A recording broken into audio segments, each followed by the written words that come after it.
don't think these things are working. Try the other ones.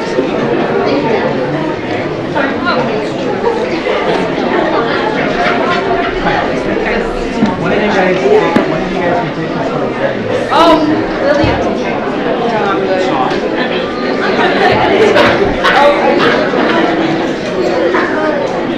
Yes, right here. Thank you, Lillian.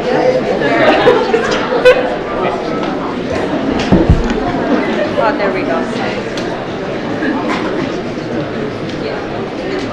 You guys ready? I would do the time.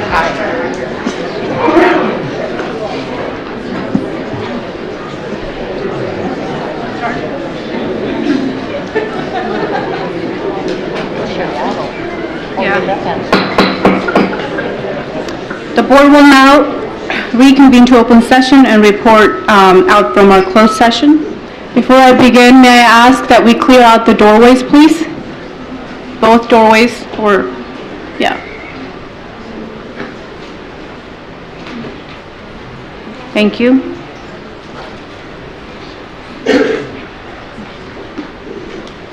All right, regarding item number 3.1, recommended expulsions, Education Code Section 48900.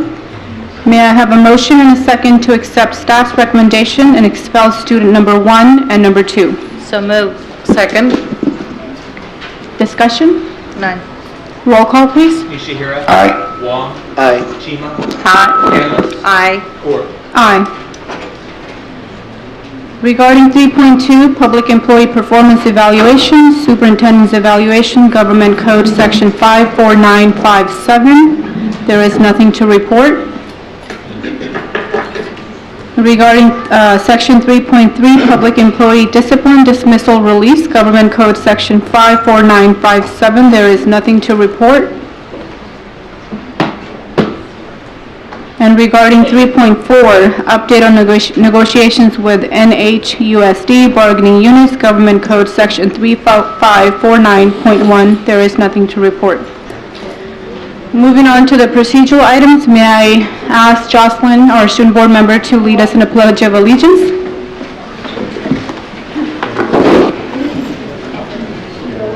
Ready, begin. I pledge allegiance to the flag of the United States of America and to the republic for which it stands, one nation, under God, indivisible, with liberty and justice for all.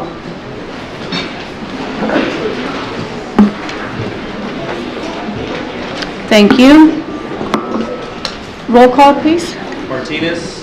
Romero. Here. Nishihira. Here. Wong. Here. Chima. Here. Canlis. Here. Ford. Here. Moving on to 4.3, may I have a motion and a second to approve tonight's agenda? So moved. I'm a second. Any discussion? None. Roll call, please. Romero. Aye. Nishihira. Aye. Wong. Aye. Chima. Aye. Canlis. Aye. Ford. Aye. Thank you. We have 2 items on the information item section. The first one is 5.1, discussion of the African American Advisory presentation. Dr. Smith? Thank you. About 6 years ago, we had a couple of parents concerned about the lack of achievement of African American students in the district and a lack of recognition for achievements of African American students. And so we started to meet about 6 years ago, and the group has evolved to a point where tonight they're going to share the journey from where we began 6 years ago to where we are now. And when I asked Lily Turner, who's the president and chair of the organization, to come and share.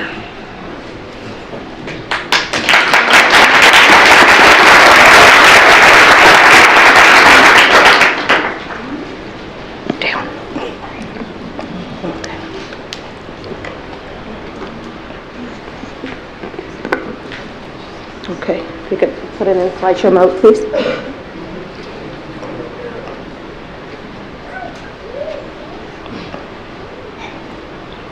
Okay.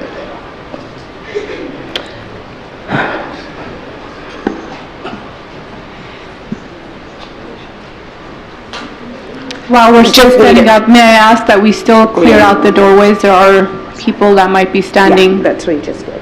He just Clear out the exits, please. Good evening, Superintendent, Dr. Smith, board members, and attendees. My name is Lily Turner, and I'm the chair of the District African American Advisory. I want to first thank you for this opportunity to present today and for hosting a very frank conversation about student performance, specifically regarding the Black community. I'm using the term Black because it is inclusive. There is no distinction in approach, practice, or engagement between people of African descent. So whether we were born in America, the Caribbean, or the motherland, we are all one people. By way of introduction, I've been an active member in Union City for nearly 25 years, with 6 children attending New Haven schools. My husband's family moved here in 1971, so our roots run deep in this city. For 8 years, I was the SSC chair at Kitayama, during which time we were awarded the California Distinguished School Honor.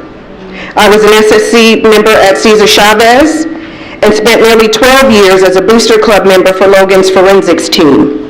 For the last 10 years, I've been the Booster Club president for Logan Track and Field, and I am a founding member of the District African American Advisory, or the D3A as we call ourselves. My biological children have all graduated, yes, yet I remain active and committed because this is my community, and I'm obligated to invest in its success.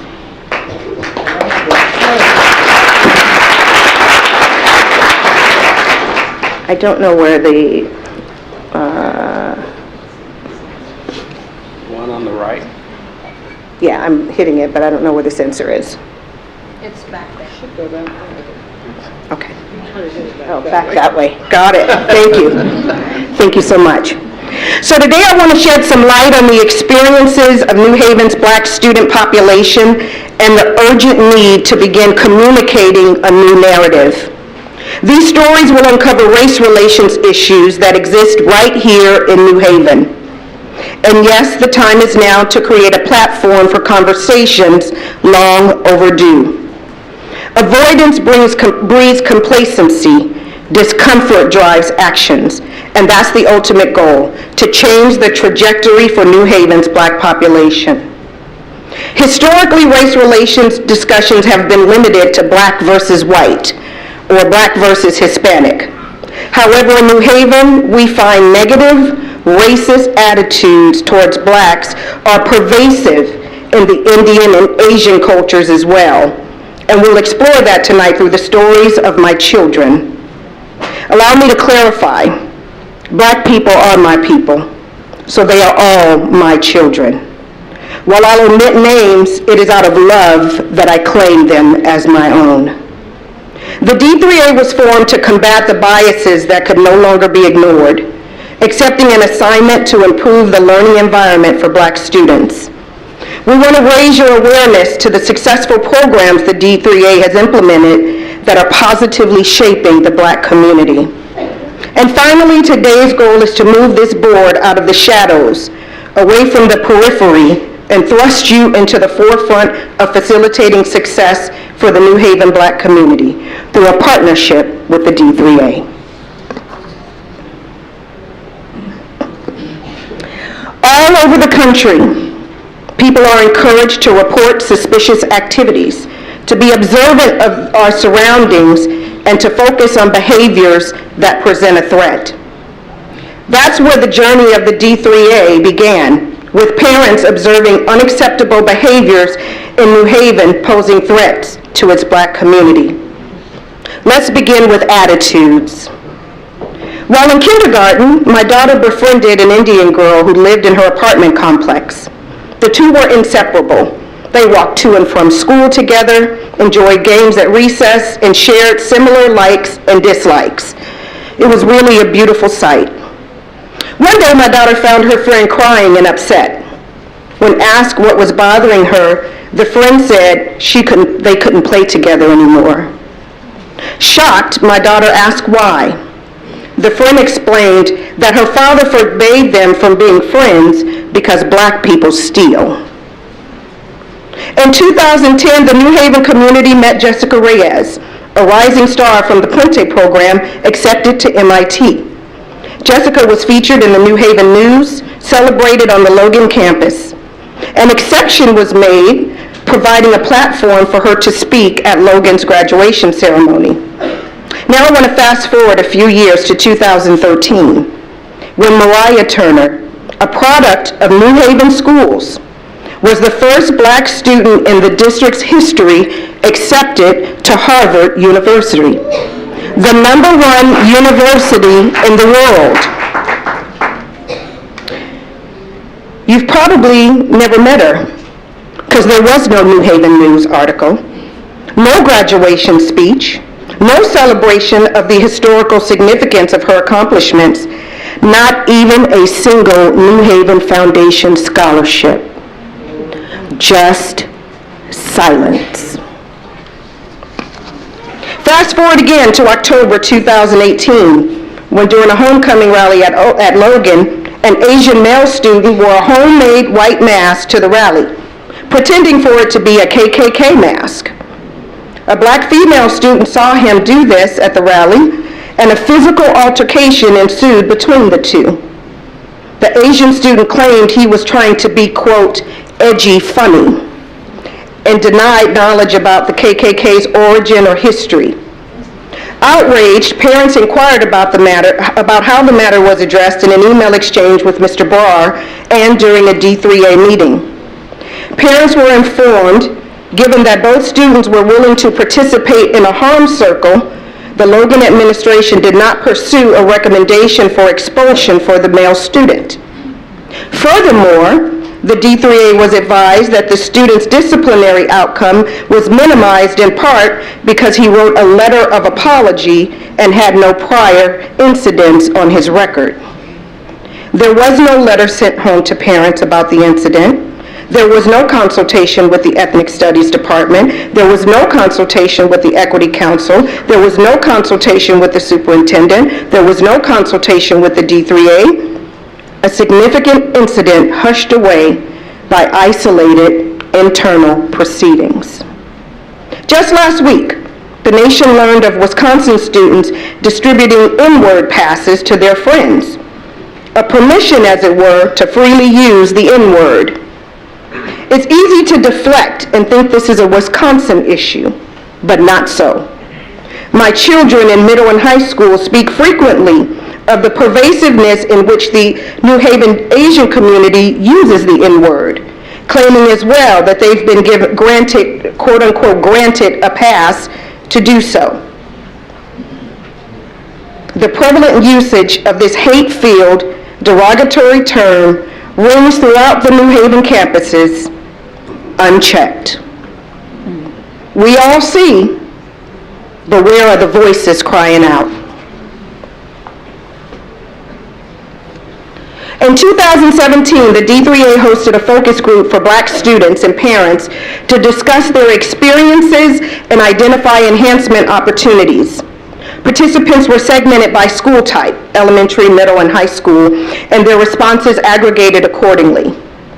What was uncovered in many ways, and in many ways validated, is a clear chasm between the board's adopted goals, the district's 2025 vision, and the current black experience. In the area of equity and access, I want to bring your attention to my son, who is a junior at Logan and a member of the forensics team. My son is a pretty mild-mannered kid who pursues harmony. In his sophomore year, one of his teammates, an Indian girl, approached a teacher and accused him of bullying her. With no discussion or consideration for his character, the teacher immediately sent my son to the house office. Minutes into the investigation, it was discovered that my son was the victim of this young lady's attempt to have him kicked off the team. In fact, a group chat unveiled a history of dialogues between several Indian girls on the team and their plot to have him dismissed. Unfortunately, it didn't stop there. A year later, this same young lady was texting with another student in class and referring to my son and his two friends as monkeys who should go back to Africa.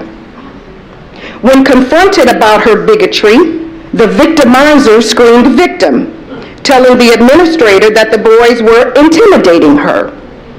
She also denied referring to the boys as monkeys, claiming she said they were, quote, acting like monkeys. Adding to the frustration was discovered that a notation was made on my son's school record stating he had been accused of bullying from the previous year's incident, although it was proven that he was in fact the victim. The outstanding question is whether or not there's a notation in the Indian girl's file about her false accusations and bullying behaviors on social media. The gap further widens in the commitment to ensure success for all students. The California Distinguished Schools Program recognizes school sites for academic success for all student groups across multiple measures. In 2014, Pioneer Elementary was awarded the coveted distinction, although it did not meet the full criteria. While the majority of its students demonstrated improvements, the black population, consisting of only 50 students, did not. That's the equivalent of just 2 classrooms. Yet Pioneer was allowed to explain away this glaring defect in their performance. How can they truly be called a distinguished school? Or can we honestly claim that every student is provided the same opportunity to succeed? My son was a star athlete with dreams of attending college, which he made known to his counselor. During his senior year, we met with the coach to review his eligibility when the coach noticed that a required class was missing. A class not only required for college admissions, but also for high school graduation. Yet he was enrolled in additional elective classes when the required class was available. By escalating the situation, my son's schedule was changed, but joining the class mid-semester meant months of playing catch-up.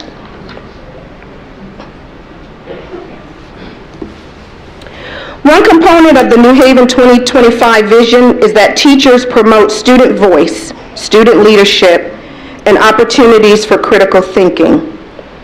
The brilliant person who included this objective must have known about my daughter's middle school experience. She was given an assignment in her 8th grade core class where she was to write a persuasive essay on a current event of her choice. My daughter chose a topic important to her, but unbeknownst conflicted with her teacher's personal views. When the paper was returned, you would have thought the teacher was sketching out Chicago's Red Line Metro Trail. Red marks, circles, arrows, double and triple underlines filled each page, not because of grammatical or sentence structure errors, but areas of conflict where the teacher inserted her personal objectives and belief over my daughter's points of view. The teacher went further to state that an African American teacher agreed with her position, only to uncover that a conversation between the two never existed.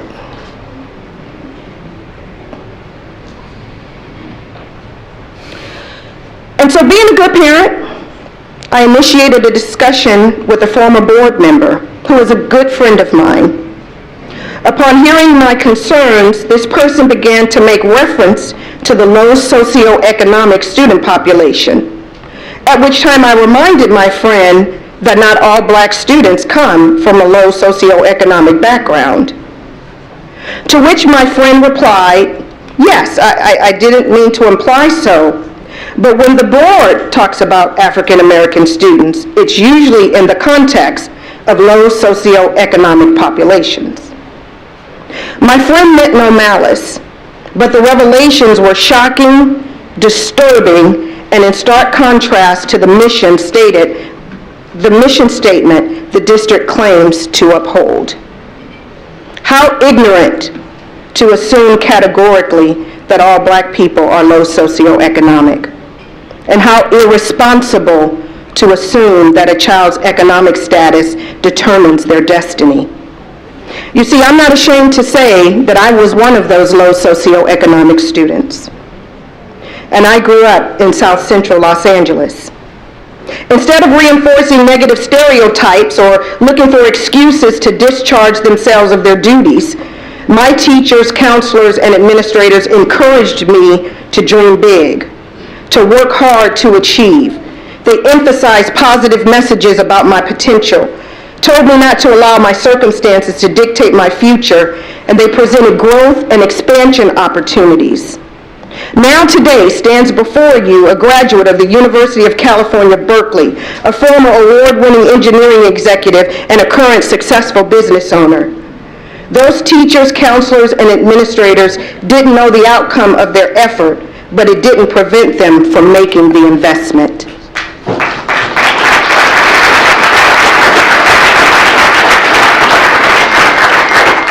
Potential abounds in Black students when you create an environment for success. What you focus on expands, and if you change the way you look at things, the things you look at change. A narrow focus of the Black community means ignoring people like Brittany Detweiler, a senior at Harvard University, Ama Prempe, a senior at Princeton University, Matthew Reynolds, a junior at Brown University, Jacqueline Rogerison, a sophomore at UC Davis, Remy Martin, a sophomore at San Francisco State, Alexa Sass, a freshman at UCLA, Adaremi Adekune, a freshman at University of Chicago, Evan Tanzimore, a 2018 GAP Medic participant in Poland, and the list continues. These young people are not anomalies, somehow an exception to the rule. They are a reflection of the excellence and greatness inherent in Black people. Yes, the data shows that not all Black students are performing well. There's no dispute about that. But the same data identifies students of all ethnic backgrounds are underperforming. Yet the narrative about those populations is quite different. To paint us all with the same brush is egregious and reprehensible.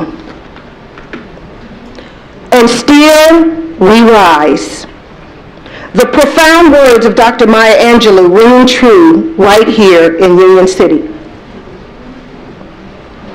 Out of a need to collaborate around a common cause, the D3A was born. In 2014, the intervention began, a concerted effort to change the directional trajectory of the Black experience in New Haven. A shift in the narrative to include and celebrate all. Now in our 6th year, the D3A is a fully functioning institution reflecting the rich, diverse Black community. Will the members of the D3A please stand and be acknowledged?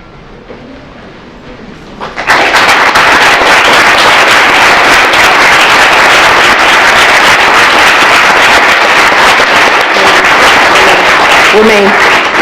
Members come from all walks of life. Bylaws govern our actions, the executive committee guides our focus, and a love for our community binds us together. The D3A mission statement has, at its core, remained the same since its inception, taking the lead to systematically combat biases that prevent and or inhibit New Haven's Black community from thriving and being celebrated.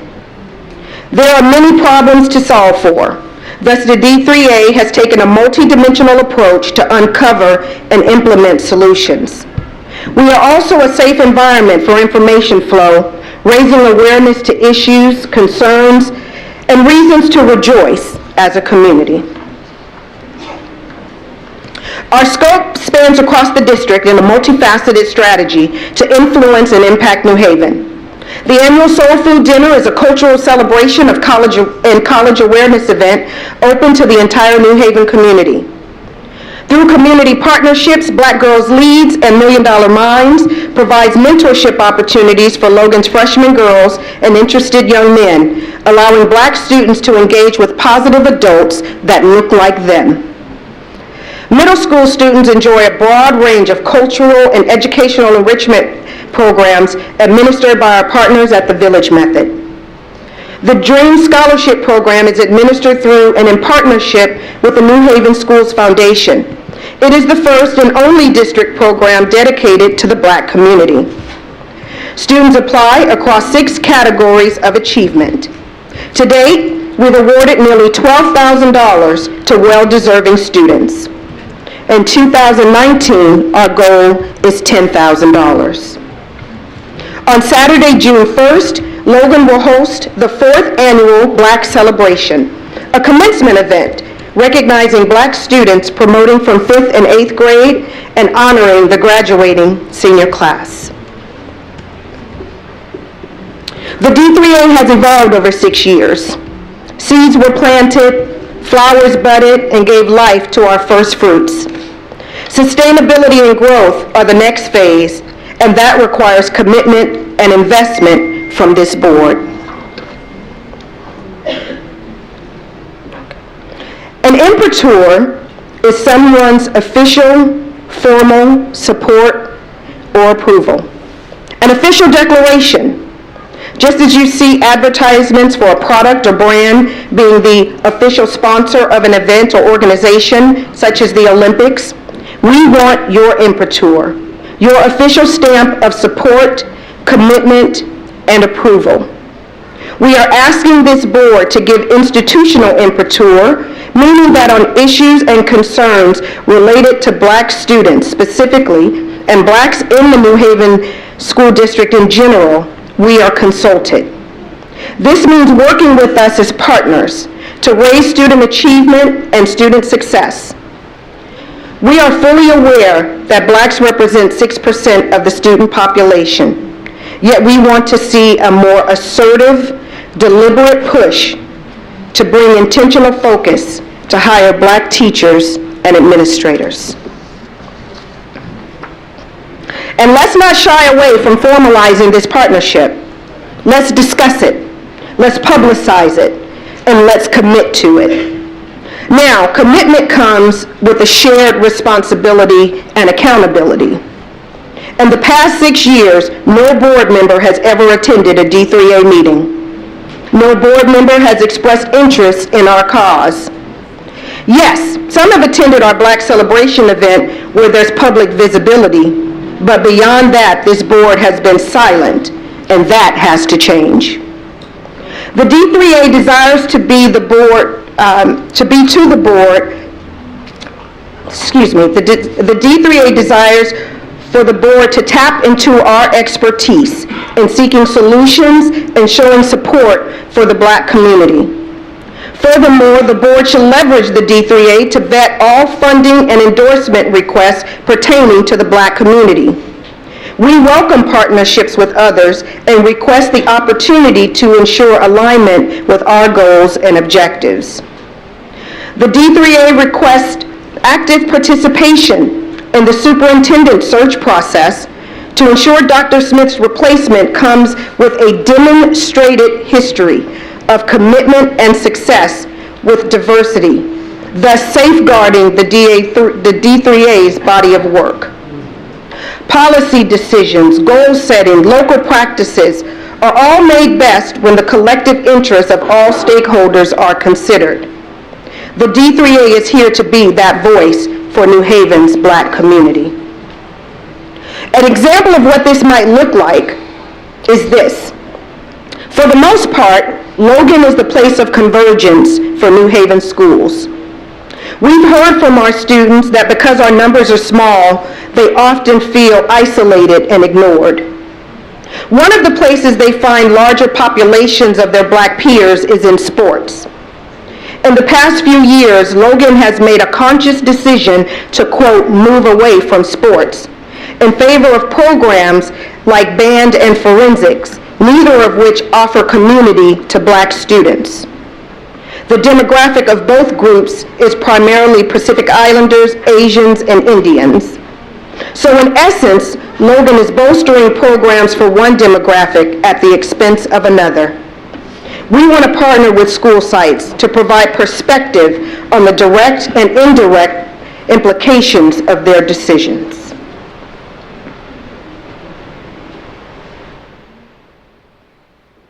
We've covered a lot of ground today, but know that it is a mere glimpse of the overall Black experience in New Haven. Yes, there were a plethora of other stories to tell that have created the current conditions. But let us leave here determined to shape a brighter future for all.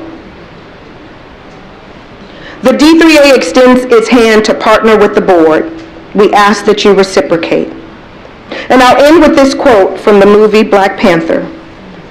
In times of crisis, the wise build bridges, while the foolish build barriers. We must find a way to look after one another as if we were one single tribe. Thank you.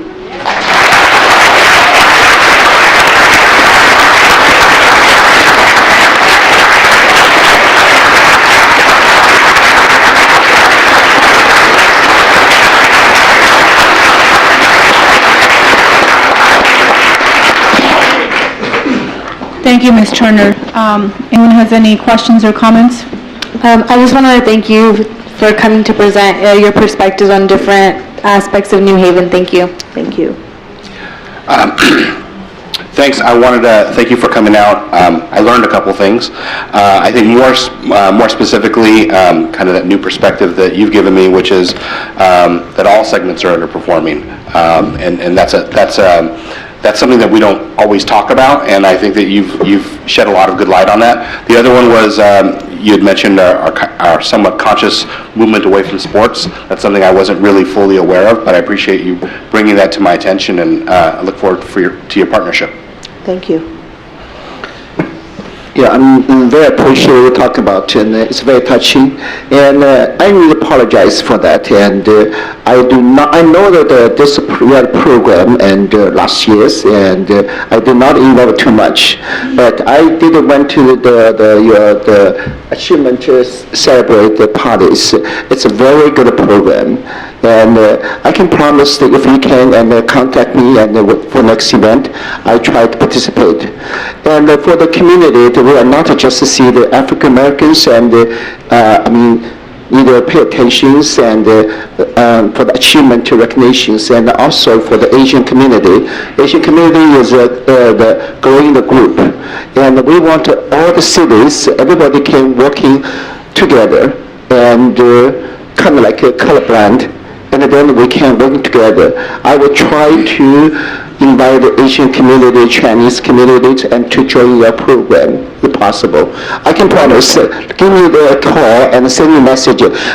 Believe me, this is not an excuse. My schedule is very busy. I have to travel a lot and I'm working a lot, but I promise I'm going to. And I need to thank Dr. Smith and created this program. That works. I see this. And just last year, I went to the party with Linda, right? The achievement to the parties, and we said this is a very good program. Yeah, thank you. You guys did that job. Yeah. Thank you. One thing I would like, Dr. Smith, if you have something, some comments in response to some of the things that were being said in the presentation, or you want to defer it for some other time. Well, I didn't do the presentation. I know that. I think it's important that But if you from have the a system question, side, yeah. you direct the question to the group rather. I'll answer any question you have, but I'm not Okay, going that's to fine. just Just want to make sure randomly that if you have any. Yeah, same thing. Thank you so much, Ms. Turner, for coming out and educating us about the issues as a community we are facing. You are not alone in this. One thing is that me and Linda, we were together when we came up with this, from communities, there was a need for this kind of association, so we have asked our superintendent at the time, he was chief academic officer, to compose this committee. And I do remember, I used to go to some of the parents, they might remember, in Hillview-Crest, when they were like PTA just for, not at this level. So whenever there is opportunity, you guys invite us, and we will come and support, even though our schedule might be busy. One more thing I would like to say, because you have mentioned several times Indian, Asian, Indian kids, having those episodes. Yes, I have an Indian heritage myself.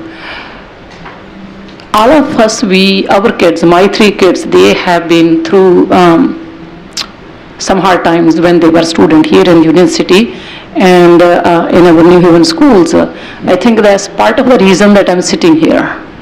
I never imagined myself civil engineer by profession, never had any education about the government or political process, because I used to participate, and the parents, PTA members, they encouraged me, and I don't know, they said, oh, okay, here you go, you get the papers out, and that's what you do. So I think this is the right time and place we address all those issues, but at the same time, I would like to say that India is very, very big, and sometimes when we say India, we kind of have a blanket statement or very generalized statement. Within India, there are like 20 to 25 countries, I can say, and there are different kind of biases, and they're all fighting with each other too. So just want to be aware of that fact that there could be some segments of the society that they have this kind of attitude, but personally in my family, I can say that I jokingly said to my sons all the time, I said, I consider myself black. Done. Thank you. Thank you again for enlightening us, and I learned a lot from you, and I would like to assure you that we will continue, I know I will personally continue to work with Dr. Smith and making sure that you are heard and that we do everything we can to support our students. Thank you. Thank you.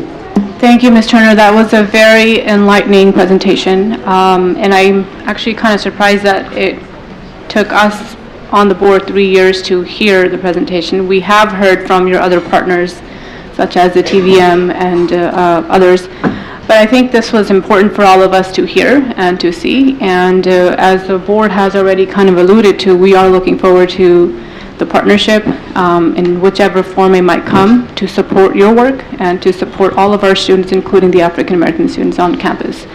And I know we have received several emails asking or nominating you to be part of the stakeholder committee, and that name has already been given to our Ms. Lori Valdez, so you should be contacted very soon.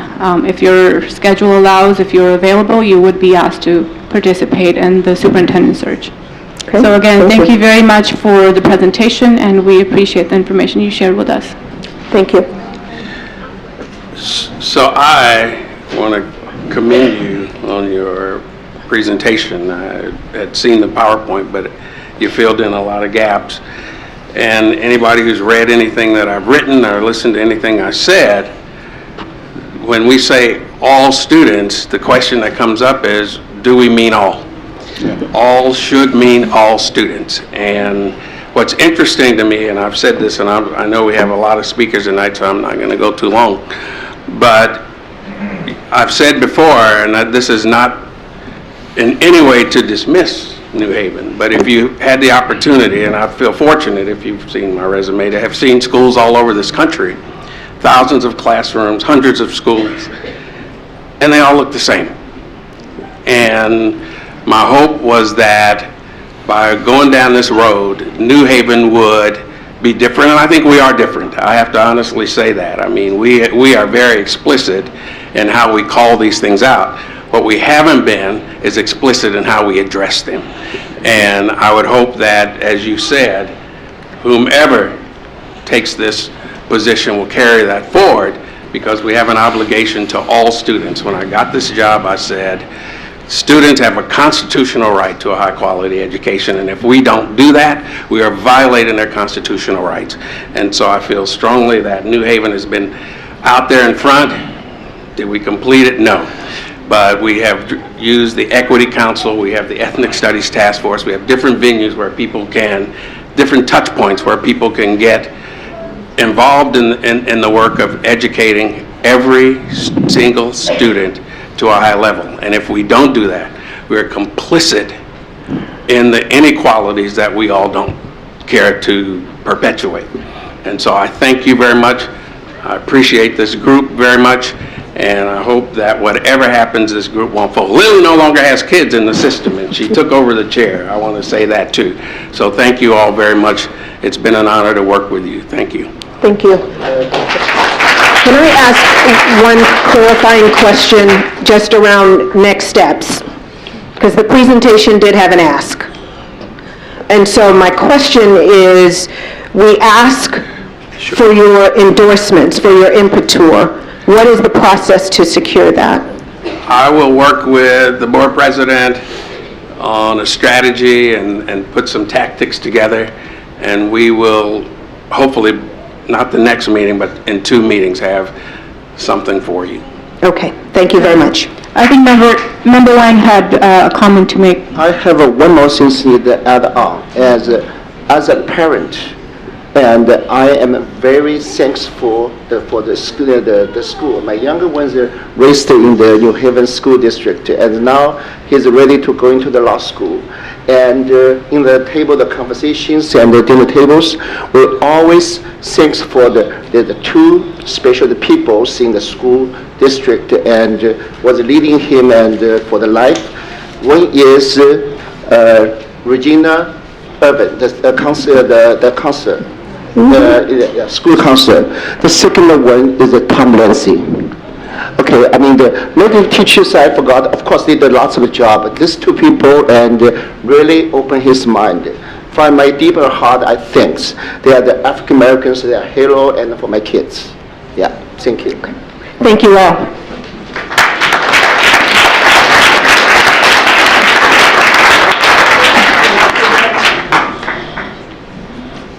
Thank you. Moving on to the next information item, 5.2, items from the board and superintendent. Would our school board member would like to start? Student board member? Currently, I'm working on the student advisory board, which will be implemented in Logan hopefully sometime this year, and I'm working on getting a collective group of students from diverse social backgrounds and economic backgrounds to be representation of Logan so we can establish this board. And last week, I also met with Dr. Smith and Russell Augustine about our mental health and physical health program that's soon to be implemented at Logan also sometime this year. And through our leadership program, we're putting on our Sadie's Hawkins dance March 8th. And that's all. I have no items to report. Thank you. Sure. Yeah, I am also not too much to report, and because just this month is the Lunar New Year's and the Chinese New Year's, and have lots of the community events and very busy schedule, and nothing else to report. Thank you. Member Chima? All of us know that we are in the process of hiring a new superintendent, so that keeps us pretty much occupied with the meetings and all the reading materials and research and everything. But I was able to participate in few events. February 15th, this last Friday, I did go to a presentation in the University Library for homeschooling parents. So I just went out of interest to find out that why our schools, they are not good fit for them, and then we are declining enrollment. So just out of my interest, I went to attend that presentation, and it was quite interesting. But sometimes parents, they do need to have options because of the situation they are in. And I also attended a couple of meetings for the CSBA. They have created a PAC, and many of the teachers might know, to work on this full and fair funding. I'm serving on one of the host committee for the PAC fundraising. And then, February 8th, I was able to attend James Logan High School's Harlem Wizards show, which was put up by the PTA at KTM Elementary and several other schools. They kind of joined in the effort. It was well attended, and hopefully our PTAs, they have raised good amount of funds, and it was fun event. Also on February 7th, I was able to participate in Mission Valley Regional Occupational Programs Educators Branch, and then several of our counselors from James Logan High School, they were present there. And the PowerPoint presentation, the information they shared from the Mission Valley ROP was very informational, so that we can, our counselors, they can be more effective in their jobs when they assign the schedule to the students, so that they can participate in the Mission Valley ROP program, and they can earn the A through G credits as well. So that's it for me. And then this Thursday is my another Mission Valley ROP board meeting this Thursday. I'm looking forward to. Thank you. Thank you, Member Chima. Member Canlis? Good evening. I just want to repeat and announce that the scholarships from the foundations are now open for students. There is a window for it, I believe, in February to March, so please try to apply. They are very useful. There are a lot of them out there. Claim them. So share with your high school friends as well to make sure that they apply for the scholarships. The other thing that I want to share is that a lot of my time is sharing to anyone who would listen, but specifically with a coalition which includes Mr. Angeles and our superintendent and CSBA in trying to discuss ways and trying to get full and fair funding for our schools and students, which includes teachers' salary, because Sacramento needs to know that we need more funding for our schools so that everybody could get what they deserve. So our time, my time right now is spent on that one. And I say that to anyone who would listen, including the people in the grocery stores when the opportunity opens, that they need to support, because we need not only teachers, superintendents, school board members, but everyone in the community, including parents, to when the date comes, and it will come before May, before the May revise, to go to Sacramento and send that message. Thank you. Thank you, Member Canlis. I'm going to go ahead and yield my time to, I know we have a lot of speakers today, so. Yes. Thank you. I do just want to add one thing. Tentative, April 3rd, we are planning a demonstration in Sacramento. So we have a meeting on March 6th to plan it, and more information will come out of that. And I know it's during our spring break, but anybody who can make that trip, please join us if we can lobby and pressure the legislators to fully and fairly fund schools. Thank you, Dr. Smith. So moving on to the next section, public comment. Are there any speakers or visitors on topic that's not on the agenda? Oh, do we have speakers?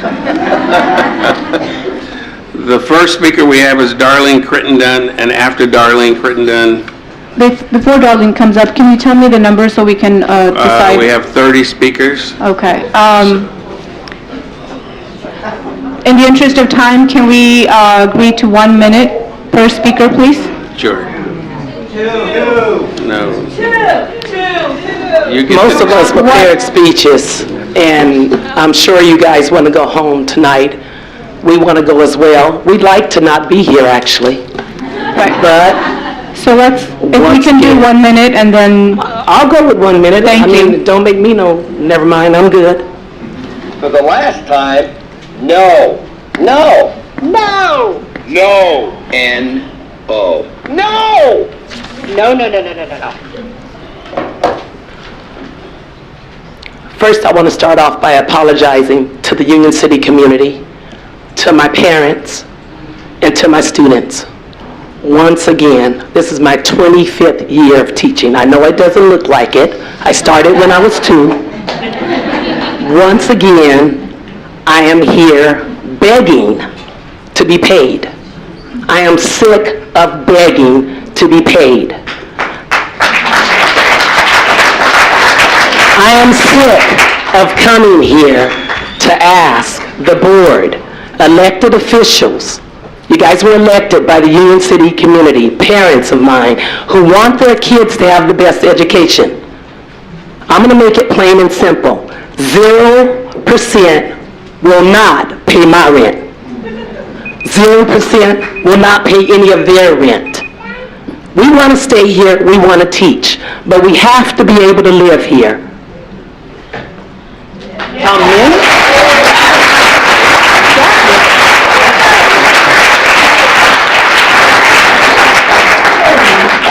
Considering how fast that went, I think we'll allow 90 seconds. Thank you.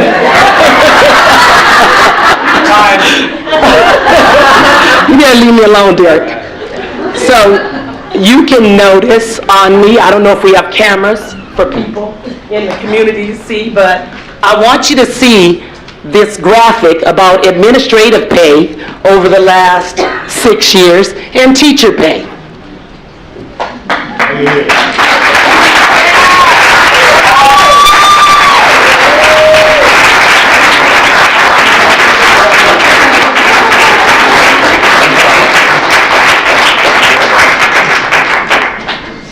Something is wrong, people. Something is wrong when year after year you can find money to pay everyone at the district office that's in administrative positions, but you cannot find the money to pay all of us, the ones that make the ones that help the students learn. The ones that without us, there wouldn't be any of those other professions to brag about, like doctors and lawyers and engineers. Thank you.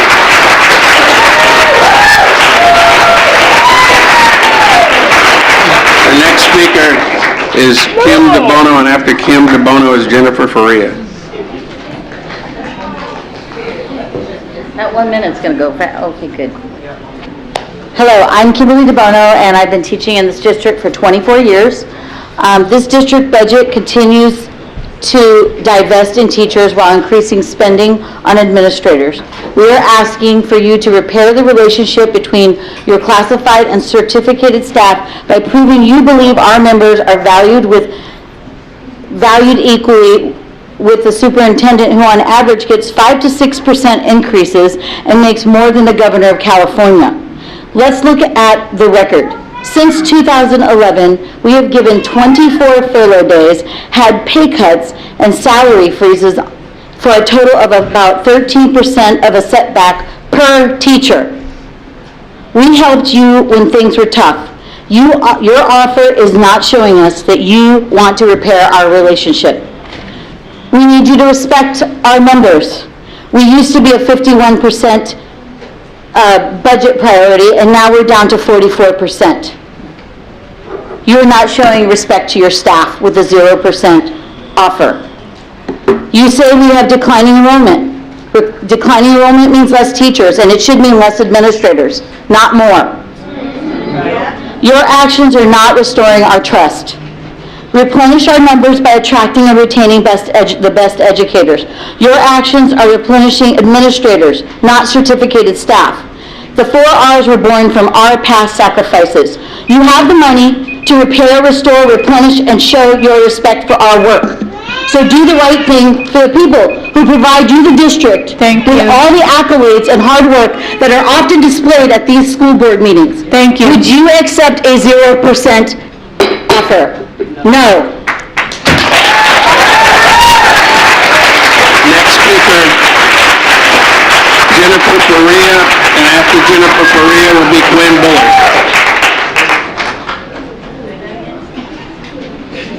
Gwen Bullard would be next.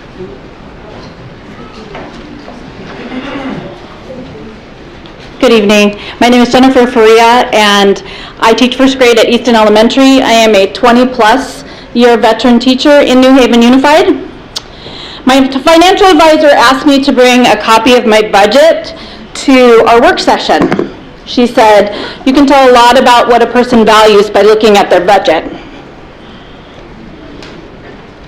So what does New Haven Unified's budget say? What does it show? What do you value? Our NHT bargaining team had the same question, and they looked at your budget from the last 5 years. They found a disturbing trend. Since 2013 to the present, the percentage that you spend on certificated has continued to steadily decrease, from 51% of your budget to now only 44% of your budget. Here's a visual. Each year, certificated teachers are taking home less and less.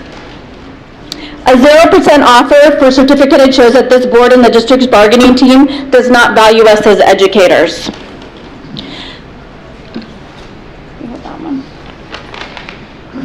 Are you repairing this relationship with a 0% offer? No. Are you respecting us as educators with a 0% offer? No. No. Are you restoring and replenishing our salary with a 0% offer? No. No. No. Are we worth 0%? No! Will we accept 0%? No! Will we strike? Yes, we will! Yes, we will! Yes, we will! Yes, we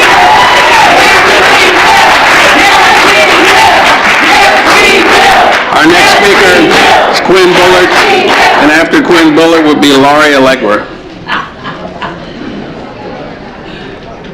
Good evening, everyone. I am Quinn Bullard, and I have been teaching in New Haven for 12 years. My husband is part of New Haven, and my children are also students in this district. Throughout the years, countless teachers have been through budget cuts and pink slips. It is time for New Haven Unified to repair the relationship with the certificated staff. Show us the respect by making our members a higher budget priority. Restore our trust and replenish our numbers. 0% is truly unacceptable. If you want to offer us 0, then you will expect 0 in return. Thank you. We will not accept 0. Thank you for your time. Thank you. Next speaker, Laurie Allegra, and after Laurie Allegra will be Michael Gardner. Hi, I'm Lori. I'm 32 and I'm single, which in this district means that I have to pay for my own health care out of my own pocket.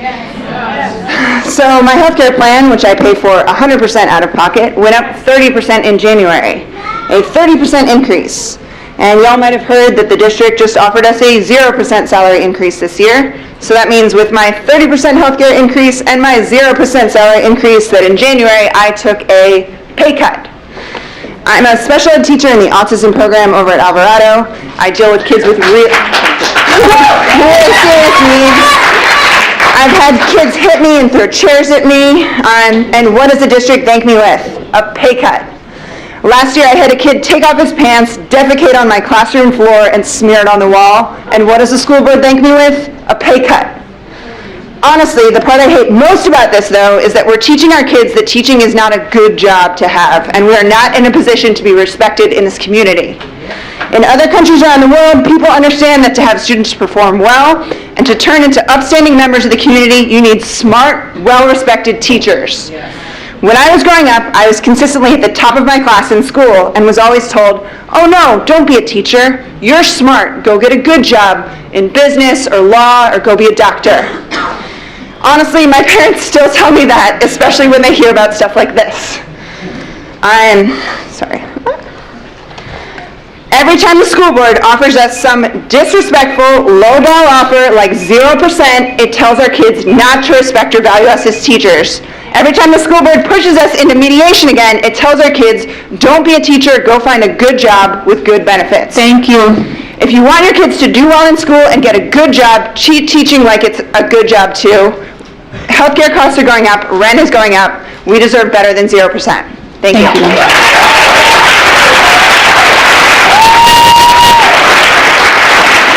Next speaker is Michael Gardner. After Michael Gardner will be Jennifer Shea. Hey everybody, I actually changed what I was going to be talking about today because the DAAA presentation really hit me hard. I come from a multiracial family and I have a big black brother that gave me Batman flips when I was little and made sure that nobody messed with me in the neighborhood, at least not twice. I have 2 American Indian brothers that were better at me at sports, and it seemed like that was the only thing that mattered at the time. And the big reason I became a teacher was because I saw how we were treated differently. I always had teachers who believed in me and police officers that smiled when they saw me on the street. The DAAA put us on blast, and I can imagine it was hard to hear on your part. But I want to challenge you to take it seriously. We'll be remembered and judged for how we treat the most vulnerable in our community.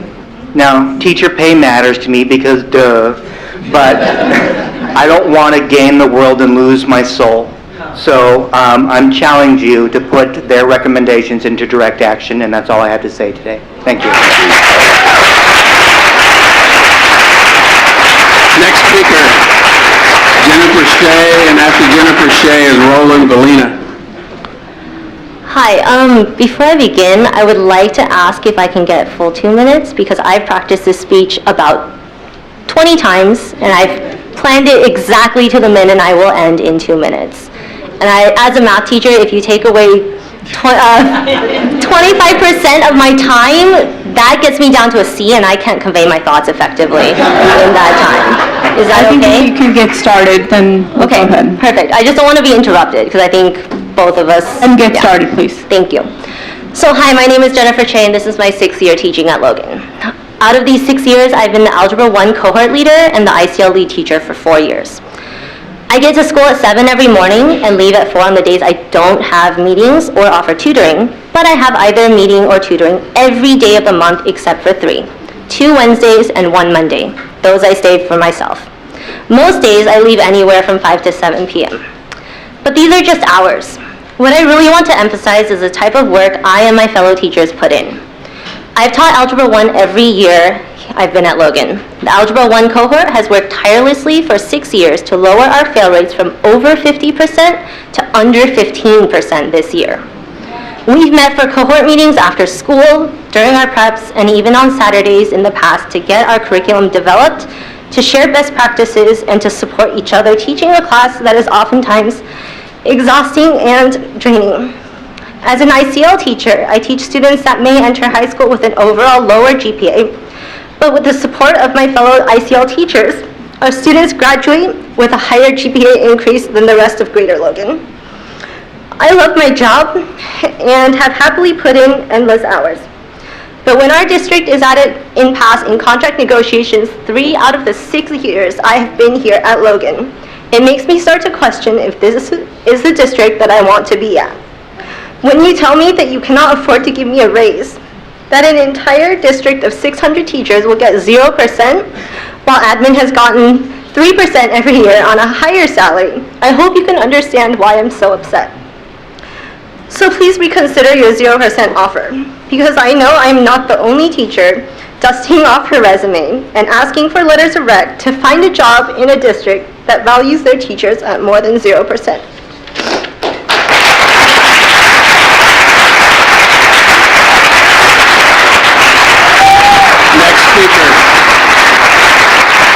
Roland Valina, and after Roland Valina will be Valerie, Aaron, and Quentin Fields. Madam President, I request the full 2 minutes so I can, I think we can't allow that for everyone, so please then go I'll ahead and just, start it for 90 seconds. continue. Thank you.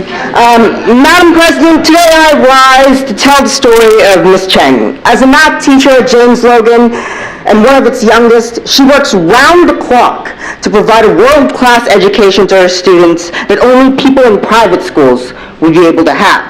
Her dedication is manifested in the form of weekend tutoring services over a live streaming service, tutoring every Tuesday and Thursday until 5 p.m. at times, and weekly check-ins with our students.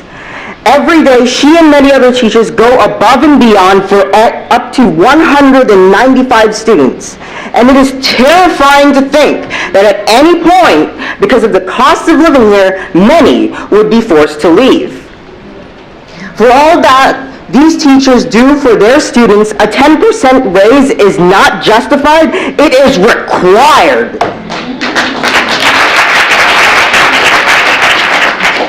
Madam President, offering 0% this year is unacceptable. The fact of the matter is, declining enrollment did not justify such a low raise of 2% last year, and it certainly doesn't justify the 0% you're offering this year, especially when in the last 5 years, your own data said administrator salaries went up by $1 million. You can ask Ms. Chan about that. The district can only claim the high percentages and vast improvements in graduation rates, attendance, and test scores because of the hard work that teachers do every day to captivate student enthusiasm in learning. If a 10% raise is not given and work to rule happens again, this blame will only fall on this body. I have not yielded, ma'am. It's 90 seconds, please. I hope the distinguished student representative on the board, Ms. Romero, stands with me in support of teachers, because it's only the logical thing for a boss to award its workers for a job well done.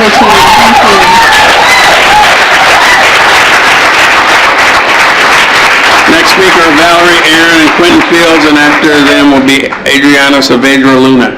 He is a student and he wanted to be heard. I'm Valerie Aaron, a teacher at Logan High. My name is Quentin Fields. I also teach at James Logan. From the fields to Mr. Fields, I became a man. I fight with intellect despite not having the upper hand. Ring the bell and let the lesson commence. Frustrated at the percentage you're blessing me with. In the classes where I belong to grow and change minds, open the eyes of those blind in order to reveal the sunshine. But as a rookie in this arena, I came thinking you cared. Come to find out, money's tucked away in your socks, so I'm willing to share. With heart, love, and compassion, I carve a name in the desk. Val's the name, but in recent days, you can call me lack of respect. See, that's how I feel, despite paying my dues. Teaching for 30 plus years, yet 0% is what you choose? Humble in my approach, usually unlikely to boast, but my worth is my worth. I can't afford to live where I work. Faith shattered in NH Unified. My dreams and my plans all coming untied. Roger that. Not a copycat, but I feel your pain. Teaching is one of the most underrated, appreciated professions in the game. Now I hope to continue working with my students. My wife and I want to start a family, but realistically, how can we do this? Thoughts in my mind as to whether I should hold on to my passion or should I let go of this financial headache since the district is out of aspirin.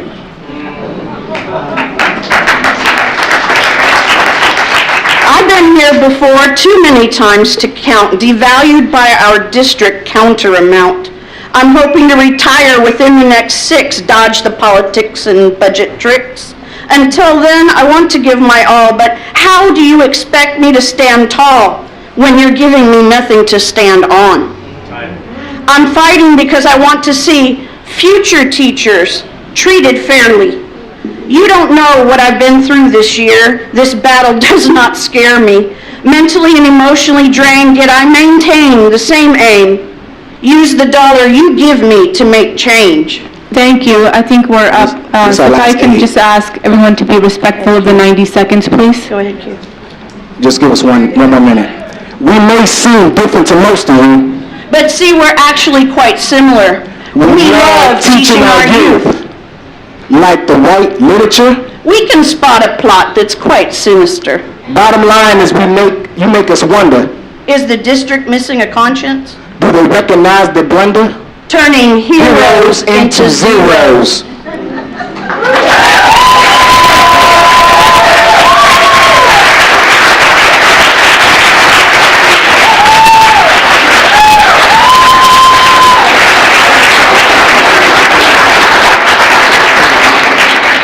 Can I please remind everyone to please keep in mind the 90 seconds. We do have a lot of speakers here tonight, and we want to give them all time. Thank you.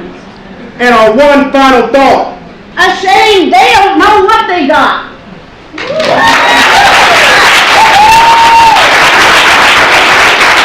Next speaker is Adriana Saavedra Luna, and after Adriana Luna will be Debbie Hughes.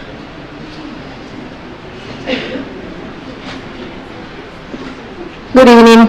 I'm here tonight again, concerned about the way public funds are being used to promote inequality among us and in America. Somehow there is never money when it comes to negotiate our COLA increase or salary negotiation. There is never money. Never. Somehow it's lost, we lost it, or it's nowhere to be seen. But the top administrative positions, they don't even need to negotiate now. 4 top administrators, they have the money automatically. It's out there, shows out there. Oh, we have plenty of money. Whenever it comes a time here, the money's not here, it's gonna come up again and it's gonna go there, you know? They're in control of the money. I just wonder, why are we paying these type of salaries with taxpayer money? Why are we promoting inequality with taxpayers' money? What kind of public jobs justifies making more than the governor? I don't think it could be more responsibility. I just want to give one example of how you waste the money or use the money. You paid $30,000 to hire somebody outside of the school district to paint the cafeteria. $30,000. We have painters in the school district that we paid but you decided to pay $30,000. The same night you approved that payment, you said everything was going to be frozen. You didn't have any more money for nothing else. Now you're paying $28,000 to hire a new superintendent. The last one was here. How much you pay the last one? That would have covered a teacher for foreign language. Thank you. My Next speaker, colleagues please. are at 40 students per class.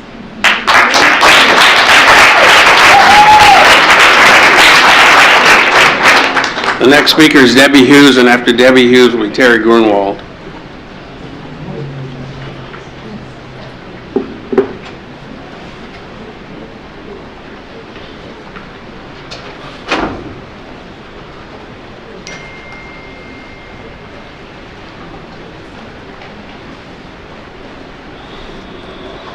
Good evening.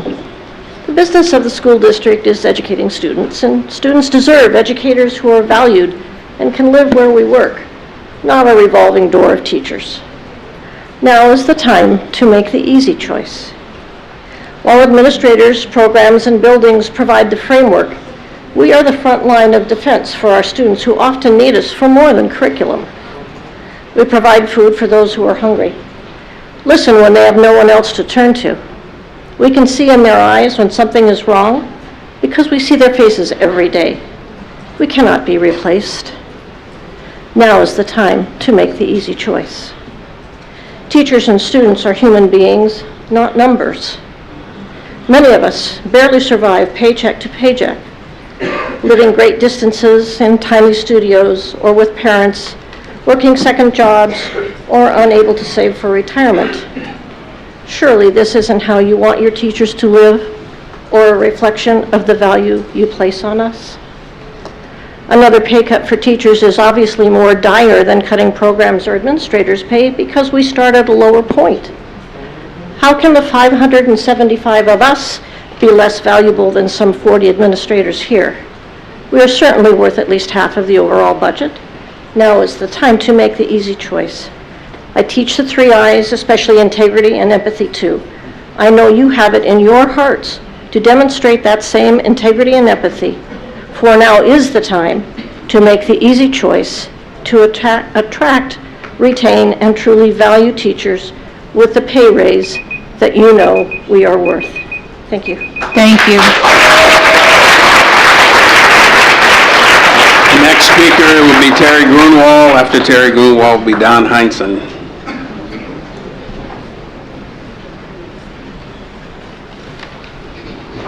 Good evening. This is my 31st and final year teaching at Cesar Chavez Middle School. Years ago, I was given a broken chair for my desk. The next chair I got was so uncomfortable it wasn't even worth sitting in, so I bought my own. This is what I would like to discuss, all the ways that teachers subsidize this school district with our own money. NHTA members, please stand when I call out categories of things that you have bought for your classroom or office. Continue to stand if other categories apply to you. If not, take a seat until you hear another category. So let's get started. NHTA members, how many of you have ever bought furniture for your classroom or office, such as bookcases, desks, chairs, tables, stools, etc.? How many of you have ever bought curriculum books for students to read, DVDs, a DVD player, a CD player, or a VCR from the old days?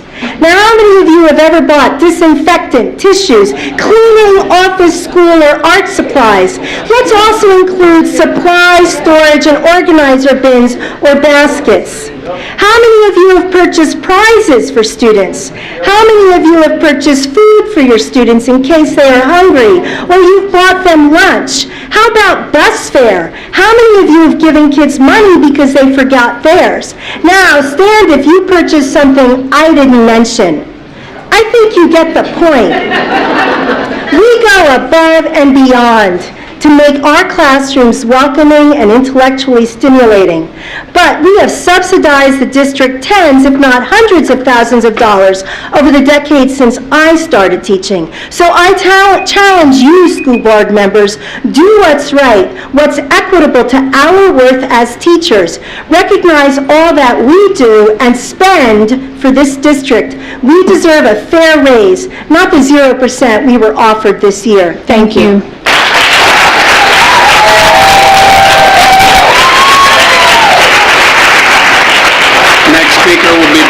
Heinzen. After Don Heinzen will be Colleen Hazlitt. Good evening, my name is Don Heinzen. I just want to put a few facts into the public record because some of the posters you've been seeing only go back 5 years. 10 years ago, the district spent 55% of its budget on teacher salaries. It is now headed for 44%. The question I have is, I expect this from the administration, the question is to the people watching this at home. Will the voters of this school district continue to put back into office board members who preside over an 11% divestment in teachers? 11% of the district's budget is about $13 million, which roughly would pay for a 20% raise. But no, the district continues to divest in this. Where is the money going? 5 years ago, they spent $6.2 million on administration. This year, it's budgeted for $10.2 million. That's an increase of 64%. This is entirely educationally inappropriate, and you are their boss. I expect it from them. I don't expect it from people who answer the community. California, the governor, how many administrators do you think in 2016 made a higher salary in this office than the governor of California? Because it isn't one, it's 3. And my guess is that here in 2018, it's probably 4, because in that year, we didn't actually have a superintendent. Let's take a little trip around America. Arizona, Colorado, North Carolina, Oklahoma, West Virginia, Kentucky, Tacoma, Los Angeles, and Oakland. And my understanding is our colleagues in Fremont are on work to rule. We are not funding around. Thank you. We want appropriate compensation. Thank you.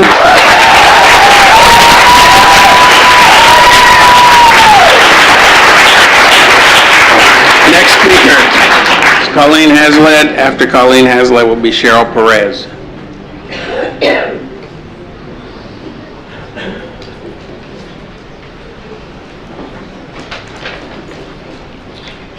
All right, you all know who I am? Been here lots of times. This is 0. Still a 0. Still a 0. Still a 0. I can turn it any way I want. I can twist it into anything I want. It's still a 0. I can add more zeros to it. Still a 0. I can add it, multiply it, and divide it. Still a 0. I cannot subtract it, though, because you can't take anything from 0. Put a dollar sign in front of it. Still a 0.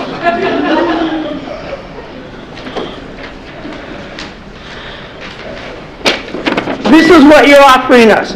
All of the people in this room, all of the people responsible for those banners behind you, all of the people who come and have their picture on that wall, all of the people that you commend, you have come down here and you give them special certificates. You have offered every single one of these people 0. Thank you.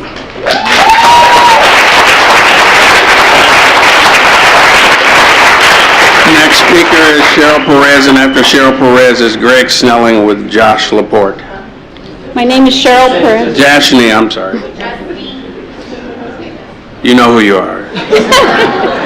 My name is Cheryl Perez, and I've been teaching here at Logan for 30 years. I'm also a product of New Haven from Searles through Logan. As department head and a member of the ILT team, I spent many hours working on our recent WASC report. I always knew we had great teachers working here, but by working on this WASC report, I was really blown away. It showed me how much our teachers really do, and I hope you take the time to read through it and see all the awesome things our teachers do, the creative ideas, the dedication, and the sacrifices that are made on a daily basis. Not to mention what was mentioned before is the counseling that we do with our students, talking to a stressed student, all of that. I'm hoping that the board will take a hard look at the budget and find ways to prioritize so that you can offer more than a mere 0%. I want you to imagine a bus with a new paint job, upholstery, a powerful engine. But it doesn't matter how good it looks or how well that engine is or how powerful. Without wheels, it's not going anywhere. It doesn't matter how nice our campuses are, which is great to have, but with the programs that we have tons of programs, read through that last report. But without teachers, we have nothing. I care about this district. I have Logan running through my blood. I want to see good things for this district. So my one word for you is please prioritize.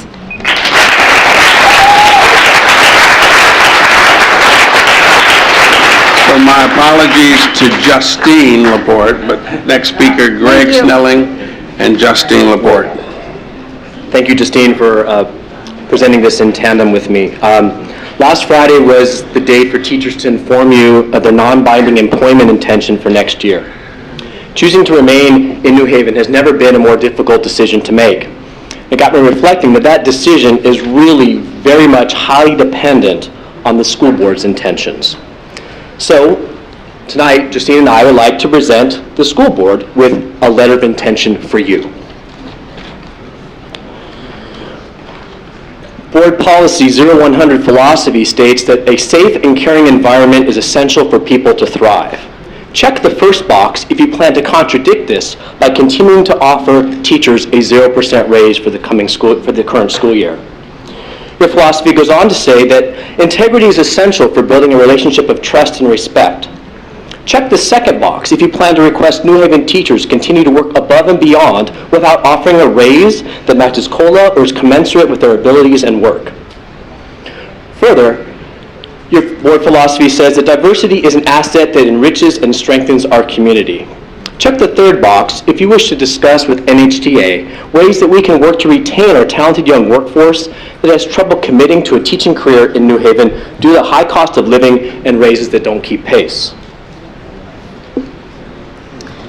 Board Philosophy 0100 states that hard work is necessary for people to achieve their full potential.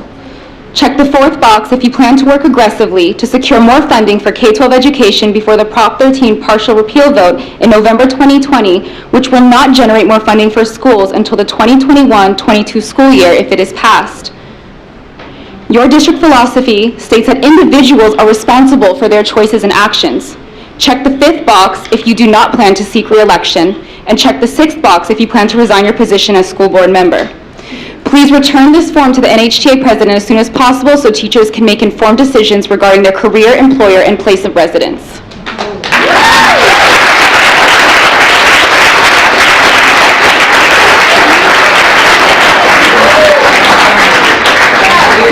Next speaker is Shane Henderson. After Shane Henderson, Angelica Canales.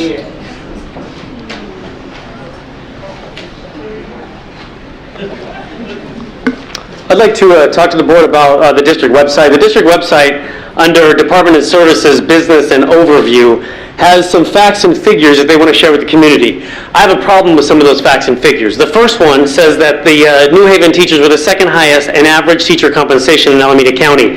That's a problem because we should be the highest. The second thing I'd like to add is that in 16-17 we were the highest average. That's good for kids because good teachers mean great schools. That's what you should be striving to do every year in New Haven. The second thing I'd like to talk about is an example given. It says that a teacher in 2014-15 who makes $78,770 a year in that year, then now makes $92,243 or 18% more for a daily rate of $507 or $72 an hour. That is dishonest. It's dishonest for a number of reasons. First of all, because no teacher works 35 hours a week, 5 days a week for 184 days. That's the math that you use to get that calculation. It is dishonest. It is wrong. This job is not possible to do in that time. Those of you who have been teachers know that. Those of you on the board who have not been teachers, I think you heard that tonight. You should know that's dishonest. I'm trying to teach my students to have integrity. I'm trying to teach them to be good people. It's hard to do that when we have dishonest information on your website that is a public part of our district. Please take that down now. Compensate teachers for the hours that we actually work. We work really hard, a lot of hours. You are not recognizing that now with this 0%. It needs to come up, and it needs to come up now. Thank you.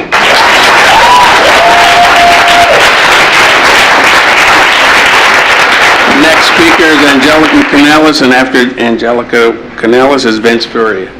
Hello, board members and district personnel. My name is Angelica Canales, and I am a science specialist at Guy Emanuel Elementary School. I work at a school named after a superintendent who truly understood the value of teachers. Actually,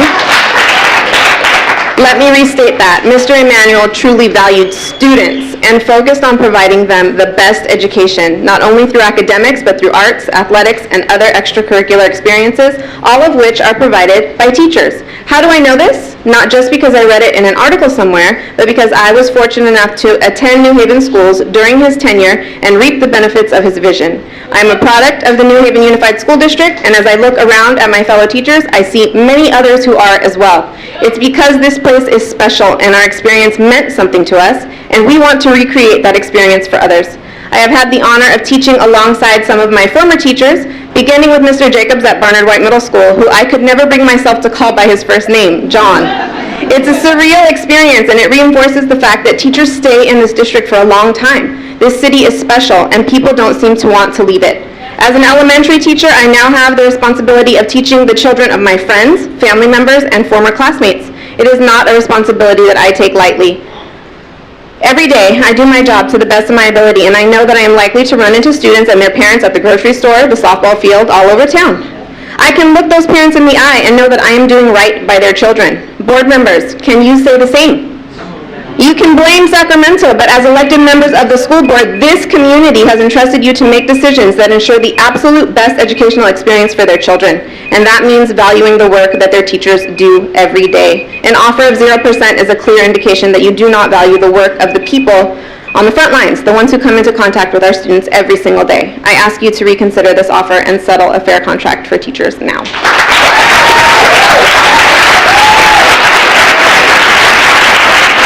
Next speaker is Vince Furia, and after Vince Furia will be Peter Carini.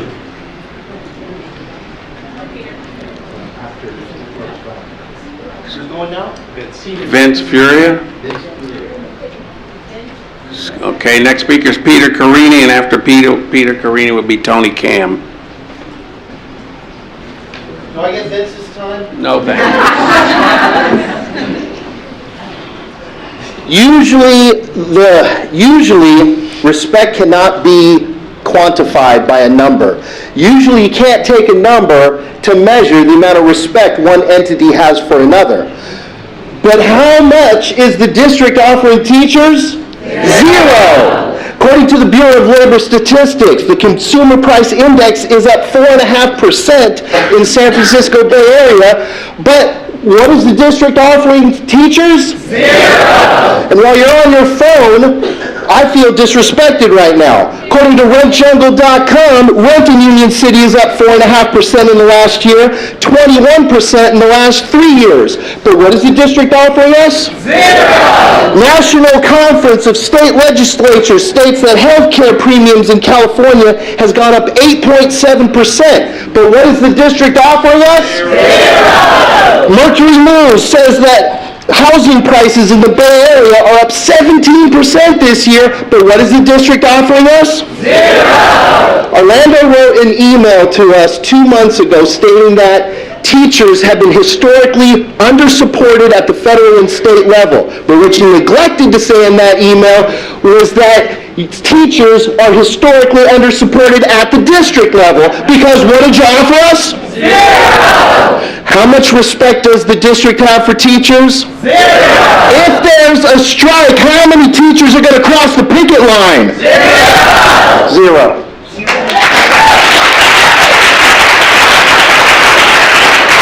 Next speaker is Tony Cam. After Tony Cam will be Brittany Casey. Oh, hi, my name is Tony Lamb. I'm a Tony long-time Lamb, resident. I apologize. And alumni of the New Haven School District. That because of the educators that taught me when I went to the school, I actually was able to graduate from college and actually have a good career in college. And I know that they got a really good wage back then, you know, because they cared about their students. And when I look at my friends' kids and my neighbors' kids that are starting to go to the school district, I expect the same. And the only way that's going to happen is if you retain the best educators by giving them a fair wage. Thank you. Next up, Brittany Casey, and after Brittany Casey will be Lisa Duncanson.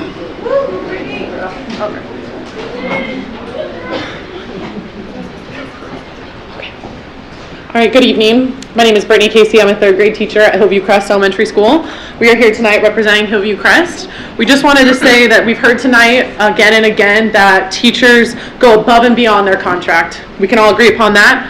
We do all of this for our students. They have always come first, but now is the time to put teachers first. Here are a few things that the Hillview Crest teachers need in order to be there for our students. We need a living wage that matches the increase in healthcare so we can take care of ourselves and give our students 100%. We need to be shown that we are respected as educators of our community through words and actions.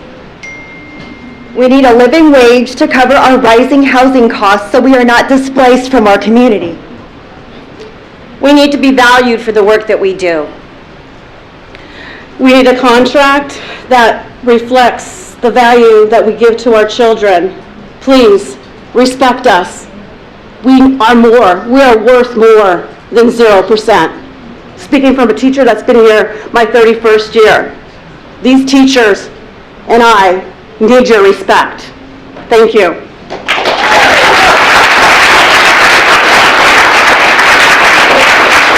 Next speaker is Lisa Duncanson, and after Lisa Duncanson is George Moore Sigmund. I think that's how you pronounce that. You got mine right. Hello. I started in this district, as my son says, in the 1900s. It was 1999 when I started here. This is my 20th year. Unfortunately, I'm no longer writing out what I say to the board when it comes to contract disputes. I have a couple notes, but we have to do this so often that I'm no longer nervous enough to write out a whole script like I was 20 years ago. Actually, 17 years ago was the first time that we came to this point in my career, and we've been here way too often since. The fact of the matter is that we have already listed for you many of the things that teachers do above and beyond. I know you're all aware of the work that teachers do above and beyond. You've been in our schools, you know the teachers. I think that we need to watch out for this myth of sainthood. We are not teachers because we are saints. We do not do this work just out of the goodness of our heart. We love our students, we are dedicated to our work, but we are professionals.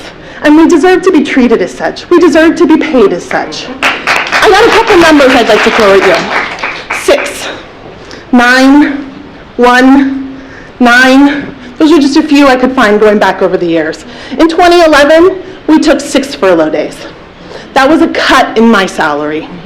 In 2012, we took 9 furlough days and a 1% salary cut. In 2013, we took 9 furlough days, and the district offset that by giving us some PD days, so it felt like 6 furlough days. My pay has consistently dropped since 2011. Sorry about that. So in conclusion, the district is receiving 2.57% COLA this year. It should be shared with us. Thank you. Next speaker is George Moore. You have to say your last name. I think it's Sigmund. Yeah, you said it well. Thanks. And after George will be Jennifer Mantigal. First and foremost, I want to thank the board for listening to us voice our concerns. For most of my career, I thought that teachers were crybabies, always asking for more money. That being said, I've never had to raise a family or pay off a mortgage. Actually, the contract doesn't state that we have to go above and beyond in efforts to provide immediacy in grading, design lesson plans that are rigorous and engaging, of offering tutoring to bring students to the next level. We do it out of passion and pride for our craft. And if the powers that be wanted to exploit that passion, well, the way I used to feel was, it is what it is. That attitude changed last year during Work to Rule, when teachers went on Work to Rule last spring. During that time, there was massive scare because of the school shooting in Parkland, Florida. And many of us teachers decided to break the Work to Rule and open our doors to offer a safe haven to students. And it was then that I realized a greater importance to a fair contract, to open doors, and to being vigilant in what it had on the effect it had on school safety. If the district continues to disrespect us in contract negotiations, it sends an uncaring message to the teachers. If we go on strike or adopt a Work to Rule as a way of life, that uncaring message trickles its way down to students. And if teachers and students have an uncaring attitude, That makes for an unsafe and dangerous school environment. The chances of a school shooting are minimal, I would agree, but I will ask you, are you willing to take the chance of stealing that safe haven from students? How much is avoiding or minimizing danger on our campuses worth to you? I certainly hope it's more than 0%. Thank you.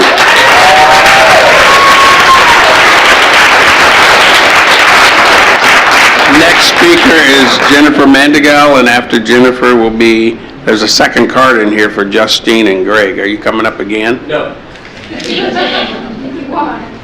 After Jennifer will be Joe Angeles. Okay, I stood here almost exactly 1 year ago. This has turned into a very bad tradition where you, as a district and as a board, continue to devalue our teachers and show that they're not important. I am not a teacher. I have a daughter at Kittyama who's in the 1st grade, a son at Cesar Chavez, who spent 6 years at Kittyama. I'm not going to stand here and tell you about how hard teachers work, the hours they put in after work, on the weekends and away from their own families. Because honestly, you've heard it year after year. Not only from me, but teachers themselves and other parents. What I am going to tell you is just a real quick story about what happened to Kittyama just last month. There was a lockdown. Everybody was locked in their classrooms. It was scary. I went and talked to my daughter when I got home. Her response, she told me that the lights were out because if there's an intruder, that they have to make sure that that person doesn't know that there's kids in there. I asked her if she was scared. Her response, no, because she felt safe and she knew that Coach Chong was going to protect her. Not only are these people educators, they don't just teach our kids to get to the next grade. I know all of these teachers to protect my children like their own. They give our kids confidence, make them stronger. They're the ones who protect them when we send them off to school every single day. Our kids deserve better, my kids deserve better, and our teachers deserve better. I am asking you to stop cheating our kids, stop cheating my kids, and stop cheating all of these teachers. Do the right thing and end this horrible tradition. I really don't want to be here again next year.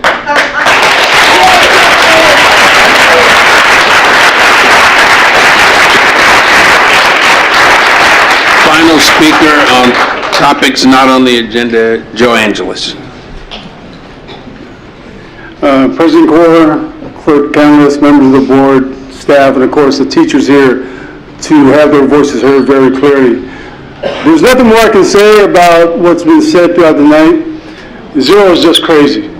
I mean, I had a talk with a community member and they asked, hey Joe, man, how's it going with the whole crazy contract stuff? I said, and I very well, what's up, what they offer you? I said, 0. And there was a silence. 0? Is that even an offer? And he really was honest. So let's just talk real about this stuff. Let's not talk about the real thing about this. The fact is, there's no way that what you just heard today should be 0. I can't even comprehend the backyard conversation when the offer came up. Hey, what do you think we should offer these guys? 0. I just can't believe that. I mean, we're not that naive. I believe you're not that naive to say 0 would be a good thing to start. It's just a crazy place to be in all this conversation. But now you heard it. It's the voice, but it has a voice of rage. And when there's rage, who knows what will happen? Especially when the rage comes from passionate people. You heard today, all these folks have given passion for the whole 20, 30 years we work in this profession. We've done it for over 200, public education. No more. You've already seen throughout this country that rage turned into this crazy thing called the street. And let me know the street has a different kind of context. I would hate to have this year be the first of another New Haven benchmark. The first year we ever went to strike. Never happened in New Haven, never happened in Union City, but it could happen. And here's the other thing about it. People know Joe as a guy he'll do it, he'll take an action. And believe me, I have no problem doing things that need to be done. I've done it many places. People that know my history know Joe's a crazy dude. Because I'll tell you right now, I brought my friends, the Teamsters, to come with us tonight. The Teamsters are, just the Teamsters alone, Northern California, 100,000 strong. And I say that because it's about the street conversation. Joe's connected, which means everyone's connected. Everyone in this unit is now connected, and believe me, if that's what's going to take to get some kind of different change in this crazy, naive conversation of zero, then I guess that's what's going to have to be done. Not only will the teachers and their friends come, I'll bring everyone to know which could be in the crazy things. And we'll have 50,000. Imagine we half that here in Union City streets. Please make a change of mind, change something. We all know the same thing. Community members tell me, hey Joe, man, the district says they're broke. I seen the thing, and they're broke. I say, yeah, we see the same number. The biggest thing is we understand what the priority is. Change the simple priority. Teaching needs to happen by teachers, and that's a simple fact. So please make a decision. We don't have to go this crazy route of rage. Believe me, you heard it here, it's simmering, and when it gets unleashed, who knows the craziness that'll cause, the crazy divide, and the problem of trying to bridge that gap. So again, I appreciate your understanding, your concern, and work together to make this change as soon as possible, because we can't wait for Sacramento to do it. It's here at home. Home has to take care of home. So please do the right thing. I appreciate your time. Thank you. Is that the last speaker? On the agenda, okay. Not on the agenda. Not agenda, okay. Thank you all so much for being here. We really appreciate you voicing your concerns and taking the time out to be here. Moving on to the next agenda. What about mine? I put in one for not on the agenda as well. We're going to get to that. Are there any speakers Yes. or visitors on topic Mrs. on Kirby. agenda? There are more speakers. The first speaker of topics on the agenda would be Godfrey. I think the last name is Kessie, and there's 6. Okay. And then the next speaker will, after Godfrey Kessie, will be L. Meter. So we do have 6 speakers, but we'll go ahead and allot 3 minutes for each of these speakers. Don't stand behind me, stand here. On the agenda. Good evening, board. Hello, my name is Godfrey Kessie. This is my son, Aiden Kessie. And our children attend Alvarado Middle School. I'm coming to speak to you on the agenda item 911 because we see funding is available for low-performing students within the NHUSD school district. TVM has made a commitment for the past 5 years to support black youth from 6th grade through high school. Black students have historically been the lowest performing subgroup in NHUSD. Before creating new programming, purchasing new curricula, developing new professional development for teachers, or hiring consultants, we believe that NHUSD should incorporate the foundational work TVM has done to work together on thinking about how to serve black youth. We agree that black youth need more support to work towards improving their mathematical knowledge. Middle and high school and math classes can be predictors for whether a child will be eligible to apply for a 4-year college when graduating high school. Data shows that while black students are graduating from Logan, they are now completing their A to G courses like their Asian, Filipino, and white peers. TVM has also found that the black youth tend to struggle and need additional support after school. TVM has worked to create space for academic coaches to work with the black youth. Over the past 5 years, TVM has secured 3 NHUSD volunteer tutors, over 20 family and community tutors, and growing number of high school volunteers who help in the after-school space. This wasn't luck, but it was because of the love and dedication it took to develop a space that was welcoming not only for the TVM scholars, but also for the community to learn how to serve black youth in culturally responsive ways. As your agenda item 911 states, the district is slated to receive nearly $800,000 over the next 3 years. We would like to know, and the question we ask is, how is the district going to work with TVM to nurture our black scholars to provide interventions for our lowest performing subgroup, who TVM is currently serving and plans to continue serving? Thank you. Thank you. Next speaker is L. Meter, and after L. Meter is Ayana Anir.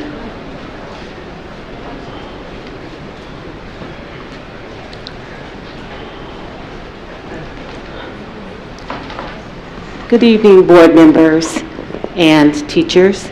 My name is El Meter, and certainly I voted for you. The reason I'm here is that my children and my grandchildren attended New Haven Unified School District. And I want to speak on the agenda for 911 because we see funding is available for low-performing students within the district. We applaud Shirley Weber for writing a bill that would bring focus on this equity. We believe that New Haven Unified School District has good intentions for wanting to see all of our students succeed and remind you that equality and equity are not the same. If there is a building on fire, you do not send the fire department to spray water on the entire neighborhood. That's equality. The house on fire must receive the immediate attention. That's equity. We look to our black youth. Test scores and college readiness reveals that the house is on fire. Be resourceful. We understand that many are experiencing cuts throughout the district and have even been told that everybody is going through this. However, when the district makes cuts to everyone, then New Haven is practicing equality and not equity. We believe that New Haven wants to see all students succeed. We applaud the efforts that results that the districts have made, creating targeted supports like those focused on English language learners, where the community has seen improvements in test scores. As your agenda item 911 states, the district is slated to receive nearly $800,000, nearly $1 million over the next 3 years. We would like to know how the district is going to work with TVM, the village method, to allocate some of this funding to continue to support the important after-school and summer school resources that help bring targeted support to black youth in New Haven. My children and grandchildren are products of this district, and they are very successful, but we still need our programs to continue. Thank you for your comments. Thank you. Next speaker is Anaya Anir, and after Anaya will be Danita Jones Odifi.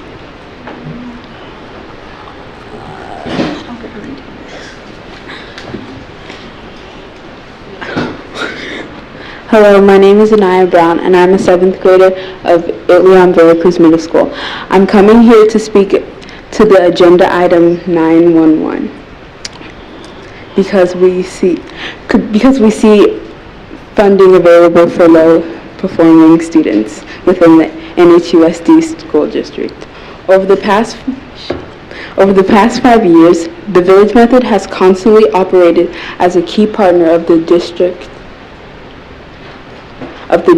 to serve and support black youth families. TVM has gone above and beyond the scope of work to provide a service within this district during a time when no other program was focused on black youth at the middle schools. TVM has hosted after-school enrichment programming at both middle schools, support for high school students, summer algebra academy, freedom through the arts, family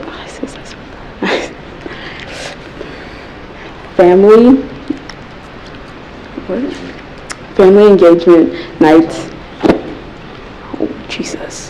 the culturally responsive programming workshops and events. The district and our community has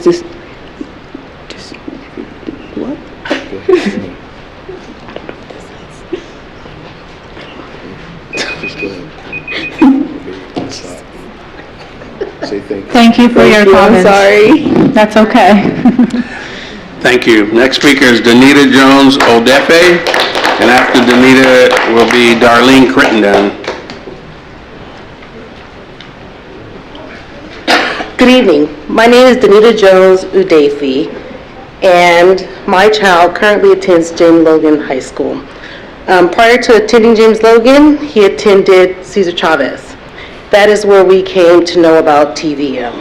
I am here tonight because, like TVM, I envision a California where African American youth receive a quality education, training tools, and experiences to become fully engaged participants in the state's civic and economic life. The Village Method is a community organization, which I know you guys are familiar with, that has committed to equipping us with these tools. They have supported my family for the past 3 years and the community in the district for 5. In this time, they have taken the children on field trips, provided healthy meals after school, tutored, mentored. They have personally came to our home, rented out spaces for us to perform for the city and the district, and so much more. All in all, they have been a key part in helping us to feel welcomed and affirmed in Union City and the New Haven Unified School District. And being a resident here for my entire life, this is the first time that I experienced any kind of intervention that included me and my family as Black people in Union City, in the school district. 90,000 students that look like my child are currently ranked as the lowest performing group in this state.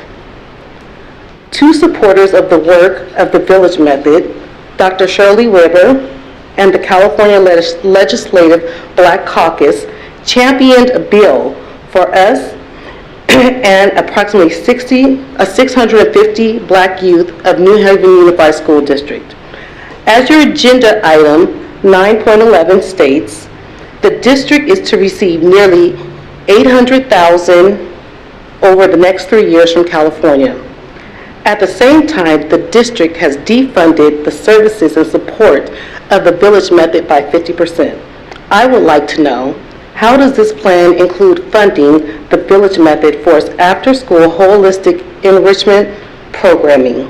I would like to also know, how do you plan to work with TVM directly to support Black youth who, according to New Haven Unified School District data, represent the lowest performing subgroup in our community?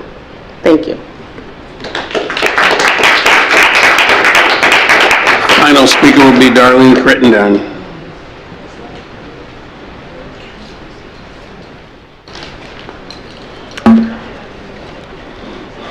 I'm Darlene Crittenden, Coach C from Easton Elementary. And over the past 5 years, the Village Method has consistently operated as a key partner of the district to serve and support Black youth and families. TVM has gone above and beyond the scope of work to provide a service within this district during a time when no other program was focused on Black youth at the middle school. The Village Method has hosted after-school enrichment programs at both middle schools, supported the high school students, Summer Algebra Academy, Freedom Through the Arts, Family Engagement Nights, Cultural Response Programming, workshops, and events, including a trip to historically African-American town Allensworth this year. The district and our community has directly benefited from this service of the Village Method. Yet last year, the district cut nearly 20%, and next year, TVM has been told to expect even greater cuts that will nearly diminish what TVM has brought to our community. Instead of programming throughout the school year, TVM has been cut to just 20 weeks this year. Over 70% of TVM families are low-income families and are renters. Finding after-school resources to help our children academically, socially, emotionally, and in culturally appropriate ways is not always easy to find, nor are they affordable. We appreciate your support and funding you've given to help TVM build this work in our community. As your agenda item 9.11 states, the district is slated to receive $800,000 over the next 3 years. We would like to know how the district is going to work with TVM to allocate some of that funding to continue to support this important work. Thank you. Okay. Thank you to each one of you for coming out and speaking on item on the agenda for 9.11. If it's okay with the board, we can probably take a 5-minute recess before we continue. Thank you.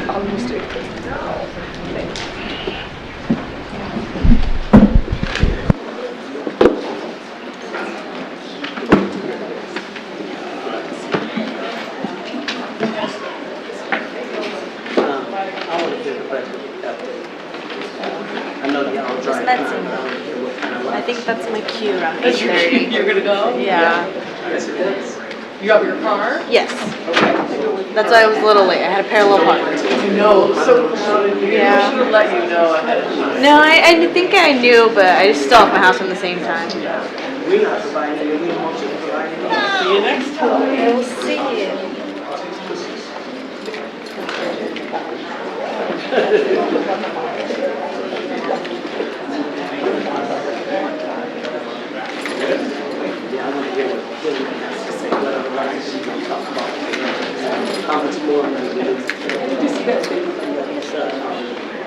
That came from the state about gathering funding.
I think our 5 is up, so we can go ahead and get started and move on to the next item on our agenda.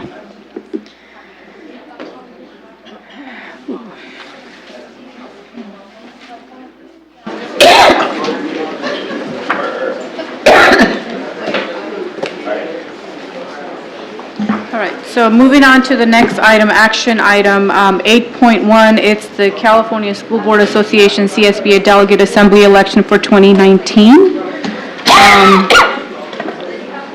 I hope you guys all have had the chance to review the information that was provided to us in the packet. We do have 5 candidates, and there will be up to 4 we can vote for. We don't necessarily have to vote for all 4, but we do have 4 members or 4 candidates that we can select. And we can go over them, but I think I want to start off in out of respect with our own member, Member Jeff Wang. He is one of the candidates who have applied for and have expressed interest in being part of the official 2019 Delegate Assembly and be on the ballot, and this is a 2-year term serving from April 1st, 2019, ending in March 31st, 2021. So do we need a discussion on our member Wang, or do you feel comfortable supporting him as one of the candidates to be representing us on the CSBA? I move to endorse him. Okay. I don't know if we're going to be doing individual votes, no, right? Okay, so it sounds like we have support from our members here, so he's a contender. No objections. No objections, okay, good. Good to hear, Mr. Wang. Thank you. And then, I don't know if you guys have a preference, we can go down the list, and then you can tell me any comments, any hesitations, any support factor that you want to make? I think the way I would approach this is because I don't know many of them. Sure. But I do know that Member Canlis knows them, so I'd be willing to throw my support behind whichever picks. Yeah, that is Member fair, Canlis does. that is fair, and I think we do all have the information. So, there's some things might stand out to you more, but that certainly we can go about that. So just off the list, we have Robert Carlson. He is a newly elected school board member at Hayward Unified.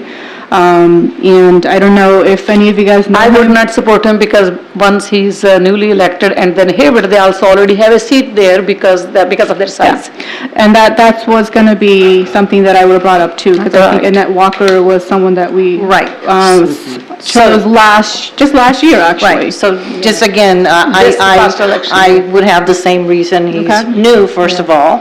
Secondly, he would be second delegate from the same district, and that would be not equitable for the others. Yeah, well, that just makes it easier. Now we're down to 4 people, so process of elimination. So the next person we have is from Pleasanton Unified School District, Jamie Yee Hinsky, okay. I think because now we can vote up to 4 people, so because we have eliminated Robert, so. Well, we can go through them. There might be someone we don't absolutely want to support. For the same reason that we did not want to support Robert that's Carlson. fine, right. Do we want to go by the people we know most first?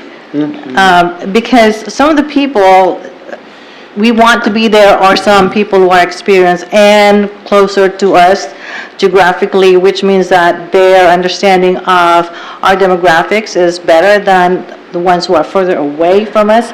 So my second preference would be Nancy Thomas. Yes. Yeah, I agree, and I think Nancy Thomas, I don't believe they have a representative from New York. Because of some other side, so, Okay, that's fine if we're okay with Nancy Thomas to be as one of the candidates. We're not voting for her just individually, but we're just kind of eliminating, yes.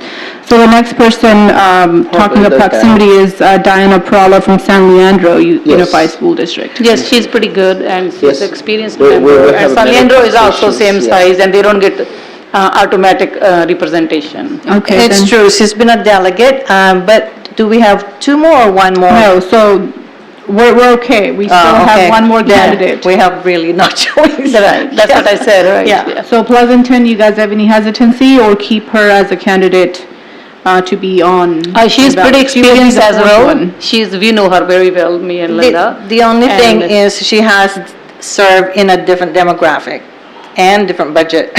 So Yeah, the Pleasanton priorities are is, and different. Pleasanton, they already have a seat Yeah. on the board anyway Yeah. because of their size. Yeah. You know, in terms of different, serving different demographics, I don't think it's necessarily a bad thing. It just provides a different perspective Exactly. to the holistic. So the decisions will be based on that perspective. Right. Yeah. Yeah. And another thing, we limited one person this year from the Fremont School District, Unified.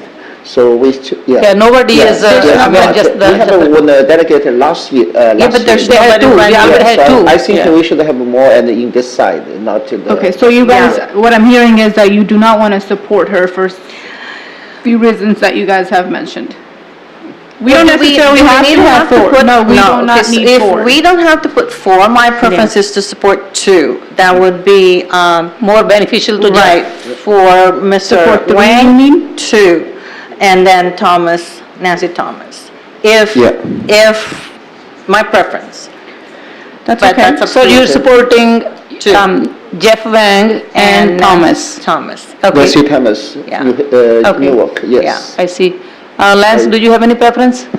No, I'm fine with what the group, I think Member Callis knows the members probably better than I do, so I'm happy to defer to her judgment. Thank you. Do we know if San Leandro had another member or another representative? San Leandro No, okay. don't, Yeah, they are the same size like us. Mm-hmm. And Diana, she has been serving even before. She's pretty experienced. She's been there and, for a long time. She's good. I think Yeah, we she should is support her. incumbent. Yeah.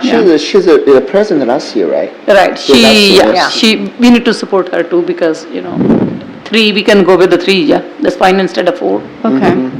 So with that being said, so we can choose up to four, if everyone's okay with having three candidates out of the four, then I would like to ask for a motion and a second to nominate three individuals for the CSBA delegate: Diana Perallo from San Leandro, Nancy Thomas from Newark, and then our member Jeff Wang.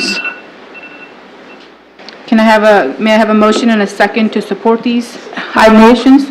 I move. I'm second. Any further discussion? I'm wondering if Mr. Wang could Why second don't I it. second? Yeah. Okay. Okay, Lance seconds. Further discussion on this? No. Roll call, please. Aye. Aye. Aye. Aye. Aye. Congratulations, Mr. Wang. I hope you Okay. make it. Congratulations. Thank you, thank you. Thank you so much for representing, putting our name on Yes, the. absolutely. Thank you Yes. for that. Moving on to the consent agenda, are there any items that members would like to pull for information, clarification, or separate vote at this time? Oh, sorry. Let's start with Member Nishiyara, please. I believe it was 9.2. 9.2. Member Wang? Okay, I think they mentioned about the 9/11, the ones, and we probably want to give more information about the history and, what the plan, a little bit detail. Yeah. Okay. That how we have used this funding in the past and how we plan to use it in the future. So do you also have a question on 9.11? No, just that's need to have more information. Okay. That's all. Yeah, it can stay on the. How to spend it, yeah. Okay. Member Canlis? Yeah, I just have comment and clarification for 9.8 and 9.9 regarding the 2000 and 4000 series. Okay. I had a few questions, but most of them are 9.6, answered. please. Sorry. 9.6 for you? Just a comment. Oh, yeah. Yes. Okay. All right, so most of my questions have been answered in the email, and I think you all have seen the responses to those, so I don't really need further clarification, but we will start with 9.2, which is a personnel action. Lance? Yes, we've been talking about over the last few meetings around the position of the Director of Technology and how it's incredibly important to our district. One of the things I'd like to do is, I've taken a look at the candidate that's being placed forward. there's a couple things that I think the Director of Technology should really do, and it's not just about making the technology work. It's not just about, the pipes and the plumbing of how, information transmits through the system. The question is there a larger integration strategy for things around how technology affects instruction, how technology can improve administration through things like roll taking and document sharing and things like that, communication. Right now we have PeachJar, the dialer, we have email distribution, we have a website that's kind of fragmented and out of date. How does technology integrate into the facilities plan, and also things like social media and branding. It seems like it's a really, really big job, and it's really important to get the right person for that job. I just don't know if I've seen the due diligence. I don't know if I've seen, I'm sure due diligence has been done. I guess the question is what criteria were we using to select the candidate, and I don't know if I feel that the process. Well, I don't know if I'm really. I don't know if the process has really been. I know the process has been followed, but then the question is the process the right process for this type of a specialized role? It's a very specialized role. So I'd like to know, were technology, as a part of the vetting process, were technology people part of the vetting process? And so there's a bunch of kind of process-related questions that. Yeah, and I think there are additional questions from other members as well. So if we can just have, I don't know who's going to be, if it's going to be Dr. Smith, you or Ms. Heldman that are going to be answering those. So if we can start off with what Lance member Nishihara had asked, and that might clear up some of the questions or concerns for other members that may be raised later.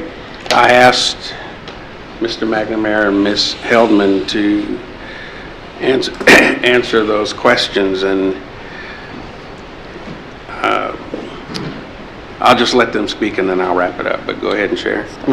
Good evening, members of the board and Superintendent Smith. Annette Heldman, I'm your Chief Business Officer. So I'm before you because technology happens to be under the umbrella of business services, so this person will be accountable to the district and will be a direct report to my position. So I will address the criteria, and Mr. McNamara can address the process.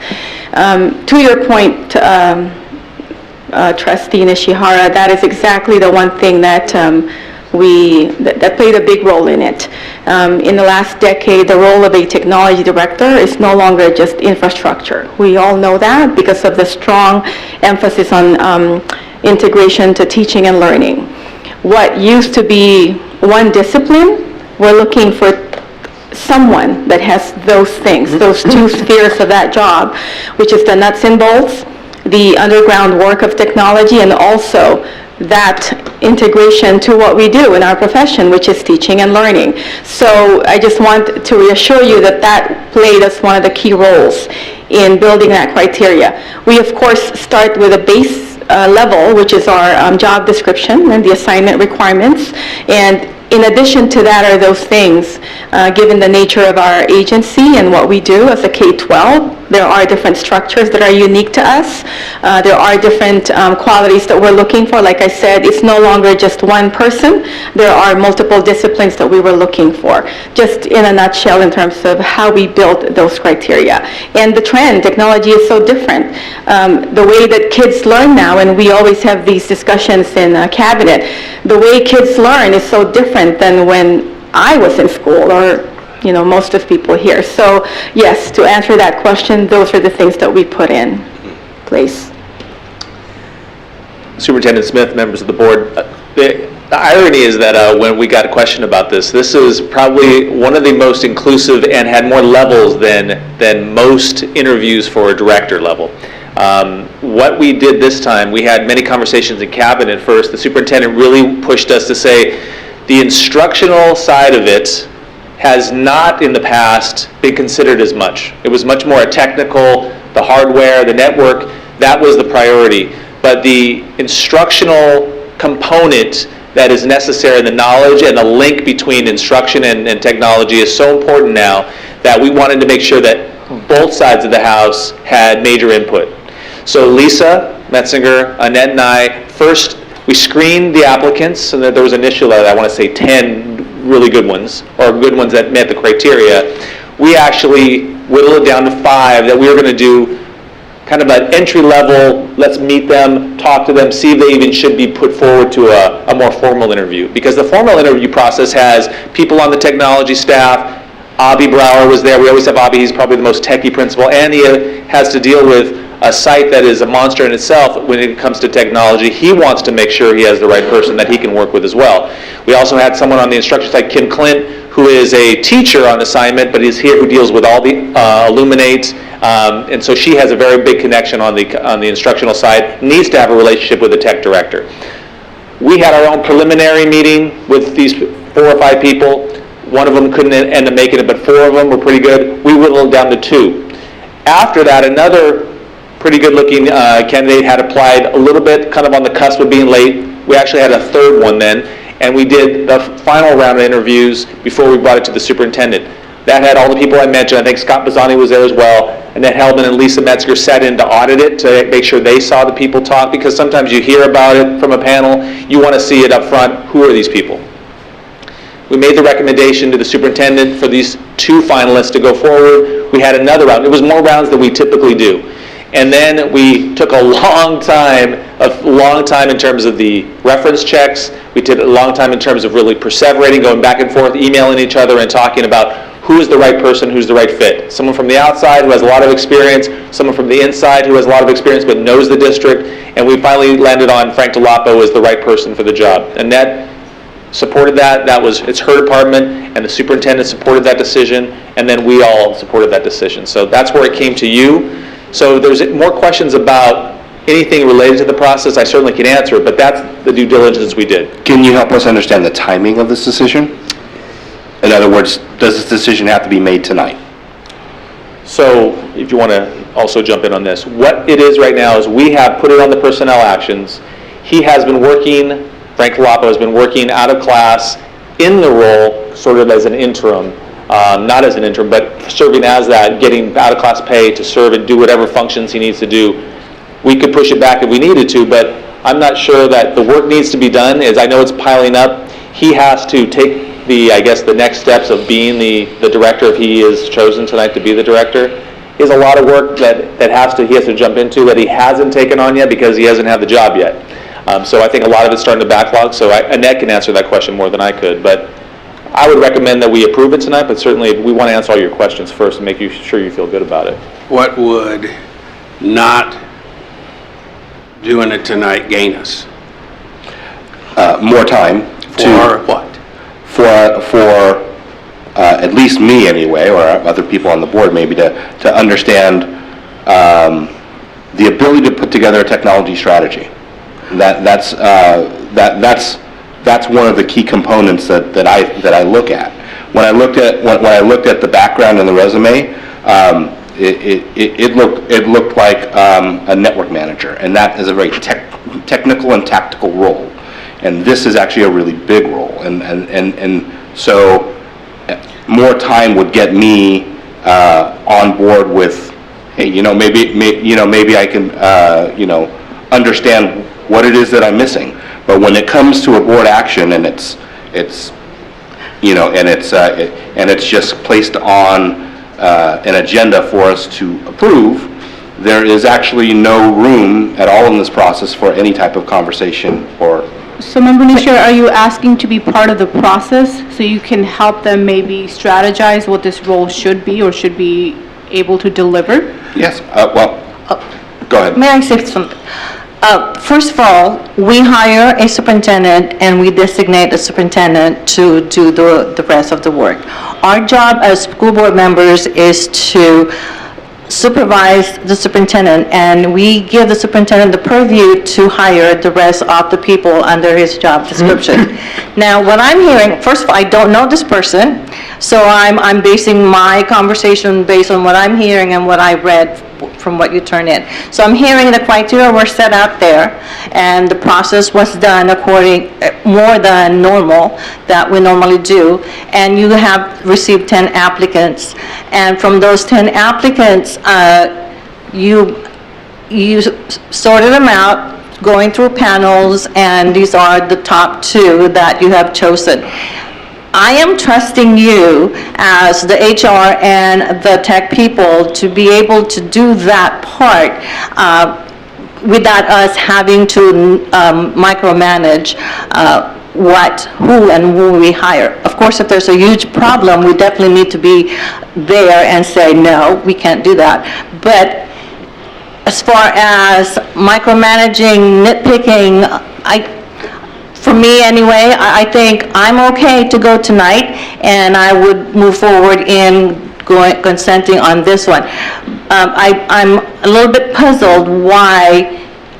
I know that technology is more extensive and more difficult and not the same as we used to know it, but it is not our role to be stopping that because we think we might have missed something about their qualifications. So, Member Canlis, can I just say something? I don't think we're necessarily stopping this appointment. We have questions, and I think as a board, we should be asking questions about the process. I think we should do that now. That's what we're doing. So that's what we're actually trying to get accomplished at the moment. I know there were more than just the process question that came up, and I know this is something that we had talked about several times before even the Director of Technology position even opened up, because there were a lot of things that we as a board felt that we should be able to excel in as a district. Website for one, we have talked about over and over. We're talking about marketing. How do you market yourself when you don't even have a strong website, updated website? Or social media strategy. Right, so it's a strategy that we have asked, and I think we have provided our input, but once this came forward, and if I can just say one point, and I know other members had a thing about this too, is like when part of the process, and I know Dr. Smith had clarified that for me when I had said, you guys have given us 48 hours to really, say yay or nay to this appointment that was made. We weren't shown, in the past, we were given resumes of some of the appointees. To be specific, we had, I think, the Director of Facilities. His resume came forward when he was appointed or hired. So, and the way I understood it was something the board had brought up in the past to say, hey, we need at least 48 hours to decide if this is the appointment we all object to or we agree with. So I understood where that 48 hours came from, but we still weren't given a whole lot of information because this is one position that we all were really wanting to have more say or more information on. And I think as Member Nishihara mentioned that, and I think it's just some of us or some of the members, and it's also a concern from the community that came forward, that the qualifications may not be an indication of a person who could excel in this director role. He or she, none of us by far know who Mr. Delapo is, and there's nothing personal against this person.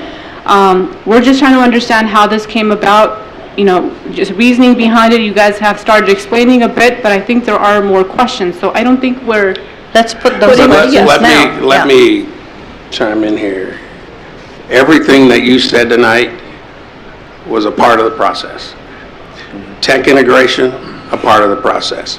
Communication to the community, a part of the process. Upgrading the website, part of the process. Social media and branding strategy, part of the process. Do we have 2 platforms or 1? Illuminator, Equitas. What's your strategy for that? So again, I think, and I'm just going to be point blank honest here tonight. When it gets to this point, I think it's a matter of you trusting our judgment. And I've always said that administrators get paid for judgment. If this was something that we did flippant, I would understand.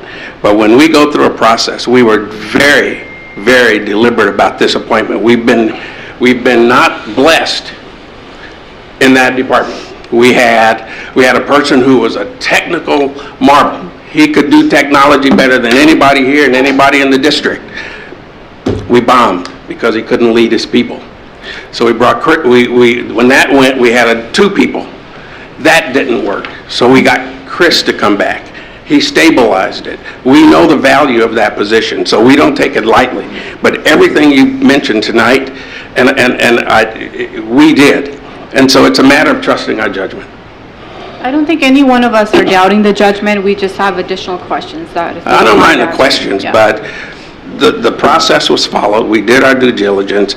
Everything that was raised, I'm saying to you, we walked through this step by step by step. We did the final interview on a Tuesday. We emailed on Friday. We met 3 times during the day on Monday. And then that's when we finally said, okay. So we didn't take this lightly. Thank you for sharing that. Are there any other concerns? Did that suffice your, It does, but I will probably not be supporting it. okay. Do you have any other questions? No. Okay, member, anyone else has any additional comments or questions on this? No, and I just got the packages. I don't have too much information, so I'm going to review to see, yeah. Okay. Member Chima? I have some comments. I think as a board, we have been wrestling with this, how to market our district and social media presence and all the stuff. I think our intentions at this time is not to undermine your work or not have trust in your process, but I think our intentions as a board is to make our school district better in terms of the web presence, quality of the website, and the social media and marketing, all that kind of stuff. So one question I came to know from somebody, they asked me that in the position when you advertised, there was a requirement to have a master's degree. So that means people who had bachelor's degree, they could not apply because it was a requirement. So how do we justify it that now we hired a person who has bachelor's degree, not master's degree? So had we opened the process just for the bachelor's degree, there might have been more candidates to participate. So I know, let me finish. So I know that we take most of the things we have to, as a board member, we have to take at a face value, because we don't do day-to-day work. We have professionals in place, but at the same time, we also are accountable to the community. So I could not justify that. I said I will find out, what happened. So how do we justify that we have required the master's degree and we are hiring a bachelor's degree, and a lot of people, they might have been already shut out because we are not qualified. I have to look at that. Honestly, I thought that the question had come up that was the doctorate required. And we had said, no, it was just recommended, but a master's was required. Good, yeah. I've never heard this before. To that point, in school. I did not see the advertisement myself, yet that concern was brought to me. Actually, I saw the posting on the website. It does say master's or equivalent. Yes. I think master's, I think it said master's in something plus 5 or 6 years in that. Or the equivalent of experience, I think is what it is. Right, that's the language. But in terms of the applicants that were received, we actually received the whole gamut of them. We had people who had associate's degree. We had people who had bachelor's degree. And we had a few that had master's degree, different field, but it's a master's degree. So we had a whole spectrum of the applicants. No. I know some people, they might have taken the liberty, in case by just apply it. But the concern came to me from a person who was not a master's, but he felt like he's a qualified person to apply for this position. He said, I'm not qualified because I don't have a master's. The posting didn't say master's required, it says... that was the understanding, I don't know. So maybe you guys can help us understand this wording. It says, education and experience required, any combination equivalent to master's degree in a technology-related field, and 5 years of increasingly responsible experience with the management of technology system and services. So it's master's and management experience of 5 plus 5 years of increasing responsibilities. Okay. Well, that's pretty straight.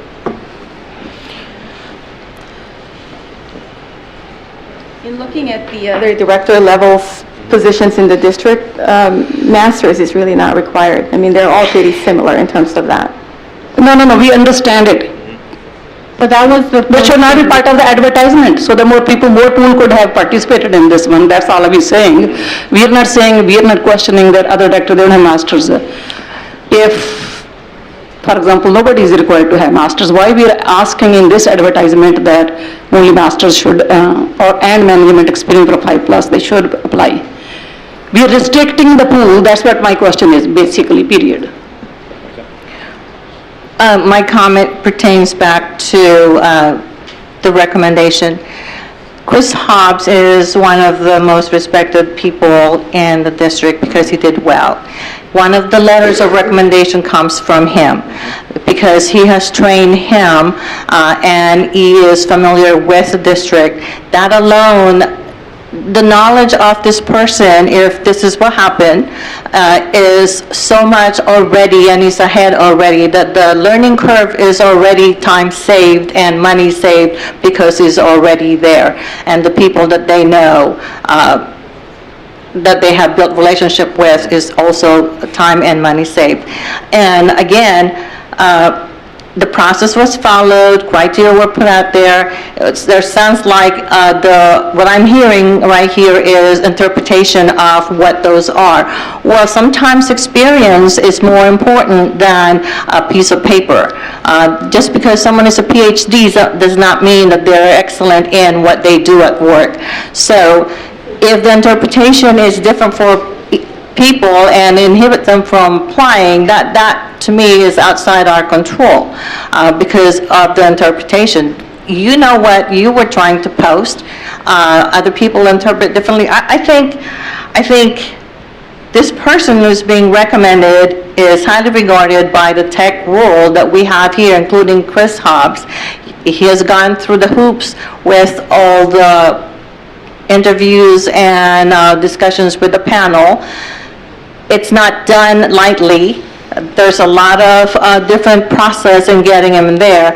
I don't see any reason why, because we're not happy based from our own perspective, or some people are not happy based from our own perspective, that this person's life is affected. Plus, we really need to honor the people that we raise in our district. And this is one way that we could show them that there is step aside from being flat on from wherever they're at. Can I just, go ahead. Yes, sorry. I have nothing against this person, as President Kaur has said that I don't know him, I don't remember his face or anything. My only concern is it gives the perception to the community about our district that nepotism is present, and what we are saying in the advertisement is not being followed. Had you not written those requirements, the masters or 5+ years bachelor's, you can hire him, fine. Only thing is, I just want to make sure that it gives the bad impression. It's my opinion. It gives the bad impression to the community that we have asked for the masters plus 5 years experience. Now we are hiring a batch. I understand the head credential because he's already inside. He knows the system, and previous technology director have already recommended him. So why we are going that far out? Then if we are going to accept that recommendation. Why is the word nepotism incoming? Is this guy related to anybody? No, he's not. I don't think that's the point. I don't think you have to be related to anyone. So it should not even be put out there. No, I'm saying it's a bad perception of our district, but it's okay. Whatever the board does, that's fine.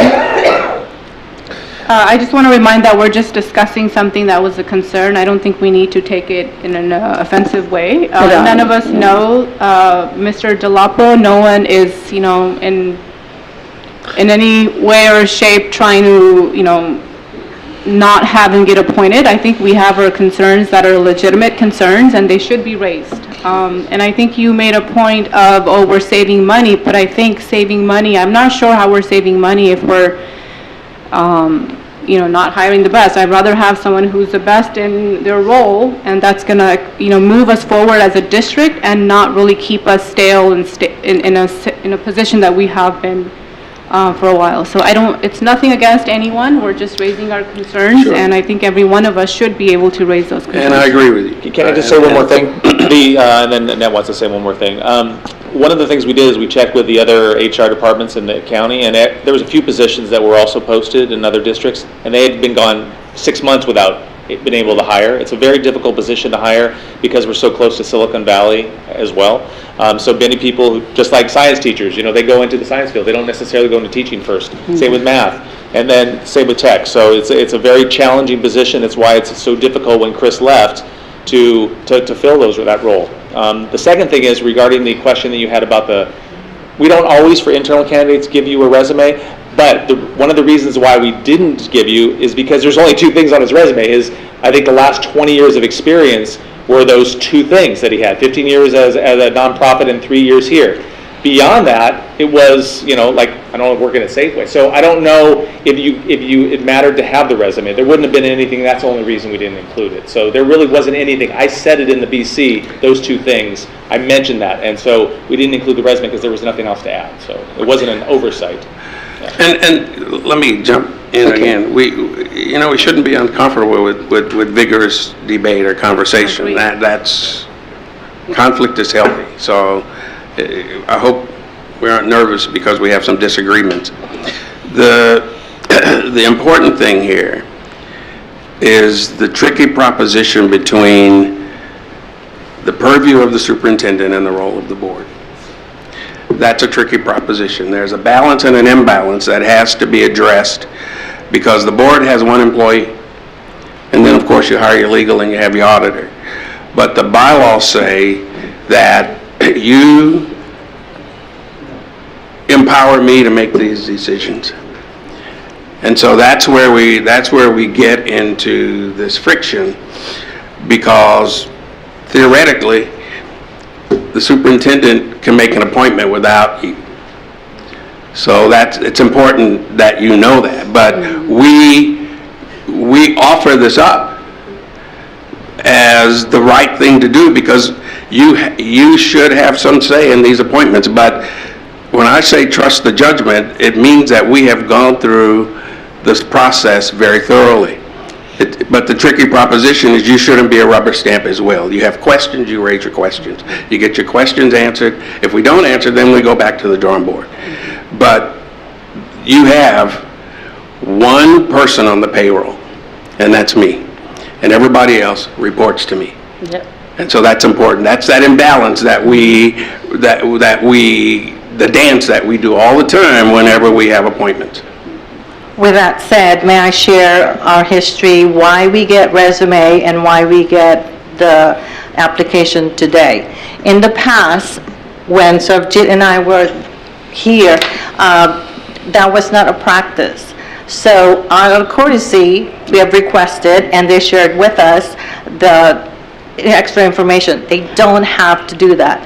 As he said, we have specific roles as board members, and the administration has specific roles as administration. It is their purview to do that. It is not our role. It is courtesy to share the information with us, but they don't have to follow that unless there is a certain really huge, almost illegal issue that we need to address.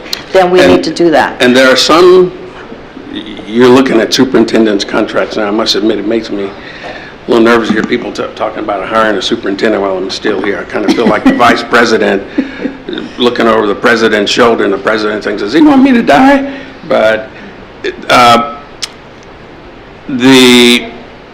some superintendents have this clause in their contracts. Yes. That all personnel decisions are the purview of the superintendent. Exactly. So we didn't do that, again, because we think there's a role for the board if we're going to be a team. But it's important to recognize that we have this dual role. Maybe that I'm just confused as to why this is something that we vote on. No. Let me say one more thing too. Sure. Jeff has been asking for a long time. I heard you guys the conversations, and for me, and I'm looking this one is I'm not. Yeah, of course you have authority to hire the people, and I was just thinking. Of course, we supported in hiring the internal employee, but we're just concerned and his previous position and to this position is a concern is a big jump, the promotion, and yes or no. If the yes, it's a big promotions, and why we do that too. Of course, I didn't say that he's qualified, he's not qualified. If you want to have a big jump and have some things and convince us and to doing this, which means the processing is good, is fair. Yeah, that's how we can say. But to Mr. Nishihira's question, why do we even vote? The board has a role to play. Was there a process? Was the process followed? Did we do our due diligence? If those questions get answered, that's the role of the board, to guarantee that we set a culture, Ms. Chima used the term nepotism, that we don't engage in nepotism, that we have a open and honest process. That is the role of the board. If we don't do that, then we get called on it. Can I just finish this? So we made some agreements about the 48-hour rule because of that very role that the board needs to play. And so we're not trying to usurp that authority. We're just trying to make sure that the roles stay consistent, that they don't converge. So, can I say? One thing I would like to mention is I disagree with what Board Clerk Linda Canlis just mentioned, that it's just a courtesy of the superintendent or the staff to provide us the resume. In my opinion and my knowledge, it's not true. As a board, we are the final where buck stops, and we can ask them whatever we ask them to produce and see it. It's not that they're not doing any big favor to us. So, and regarding the contract, Dr. Smith has mentioned that some superintendent, they ask for a special language that we will not ask about all those decisions. And there is reason that in our contract, we don't have that language. That's right. And right now, we are in the process of hiring a new superintendent. So this is the point we need to keep in mind when we are signing the next contract with the new superintendent, what we are asking from him and how we will operate, how we will implement the policies regarding hiring or whatever. So it's the board's purview. It's not, I mean, we are the final say. Yes, So, we could give the direction. let me just finish it. So, but at the end, if we, as a board, if we micromanage too much, then it's not a good teamwork. So at the same time, there are some gray areas and we have to be a team member along with the superintendent. So it's a win-win situation, so we have to kind of balance it out. Okay, Thank you. I'm just gonna, and I know you guys have been waiting to probably answer any questions, but just one last point, and I think for all of us, for the three of us at least, who have been on the board for 3 years, I don't think we, I don't think we micromanage. I don't believe that word has ever come up, and nor have we practiced that approach. And I think there were some legitimate concerns that were raised. That's why we're having this healthy discussion on this topic. I don't think we're questioning your judgment or your process. And quite frankly, some of the questions came from outside of the board. So I think that's important to note too, because it's not just us watching, us doing our job, other people are also watching. So we just want to make sure that, whatever concerns that we may have brought up, that those are answered, so we could further answer whomever is asking us any questions. So I'll leave it at that, and then if any specific questions, maybe Annette or If I may, can I'm certainly just one voice in the decision panel in terms of the process that we followed. So I will speak for myself as well also as from a place of the person who actually will be in charge of this position. So the things that I looked at, like I said, I'm just one voice in that panel or in that decision-making process. The first question I asked is this person qualified? Does this person meet the extra that we were looking for in terms of, I explained earlier, the two spheres of that job. There are two things that we looked at because it's changed, as Member Nishihara had mentioned prior to that. The strong support from the previous director, because they had worked together for at least 3 years, and does this offering or this recommending this person offer a seamless transition in terms of the valuable internal knowledge that he has. So those were the litmus test for me, coming from a place of I will be the one responsible for this department. I just wanted to share that with you. Okay. Are there any other questions that we want them to answer? Okay, so with that, I mean, it sounded like at least one member isn't in support of it. I don't know if you still are or not. What's the worst case scenario? If we try to parking lot this, or if we try to stop this until the next board meeting for whatever further questioning we may have, what does that scenario look like? It's not something that would be ideal, as far as I'm concerned. We have $1 million worth of equipment that we rush to get based on E-rate timelines, and we really need to get going on a lot of these projects. So there are things that are on hold. Okay. I'd like to hear from you guys as to what you are expecting out of I this. think the right question will be that if you want to table this, ask the board members if you want to table this or not. Okay, so we can ask for a specific... Ask Nishihara, member Nishihara, if he wants to. You would have to amend your personnel actions in total, or you would have to amend your agenda. So No, if they want to hold this one up, then it holds up the whole personnel action. 9.11, if we hold or you can have that Can we do section. it with an yeah. amendment? Or, I think you can amend your agenda. I think. That I don't want to promise you that, but I think you can. I'd have to check. so let me ask Member Nishihara. So do you feel that if we parking lot this item, will you have additional questions that will help you maybe be in support of this individual? Or Tonight? if we parking lot it tonight, will it give you enough time for it to appear on the next agenda, next board meeting, to give you enough time to get your questions answered or concerns? I would say so, yeah. Well, then if that's what we're doing, I would want to know specifically what you want us to respond to. I would ask that you be very specific to see, did we do that? Because we've tried. Right now, the process is, you mentioned that you had done the process, you listed out all the things, but right now, it's a black box. Like, I personally, as an individual board member, don't have any insight into the process of what you're talking about. So that's, I don't know, maybe reviewing with me the process and the questions that you asked and how they were answered and what the expectations are.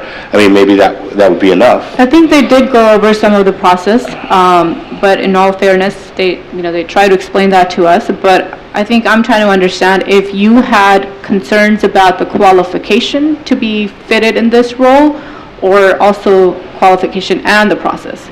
So it's both, actually. It's both.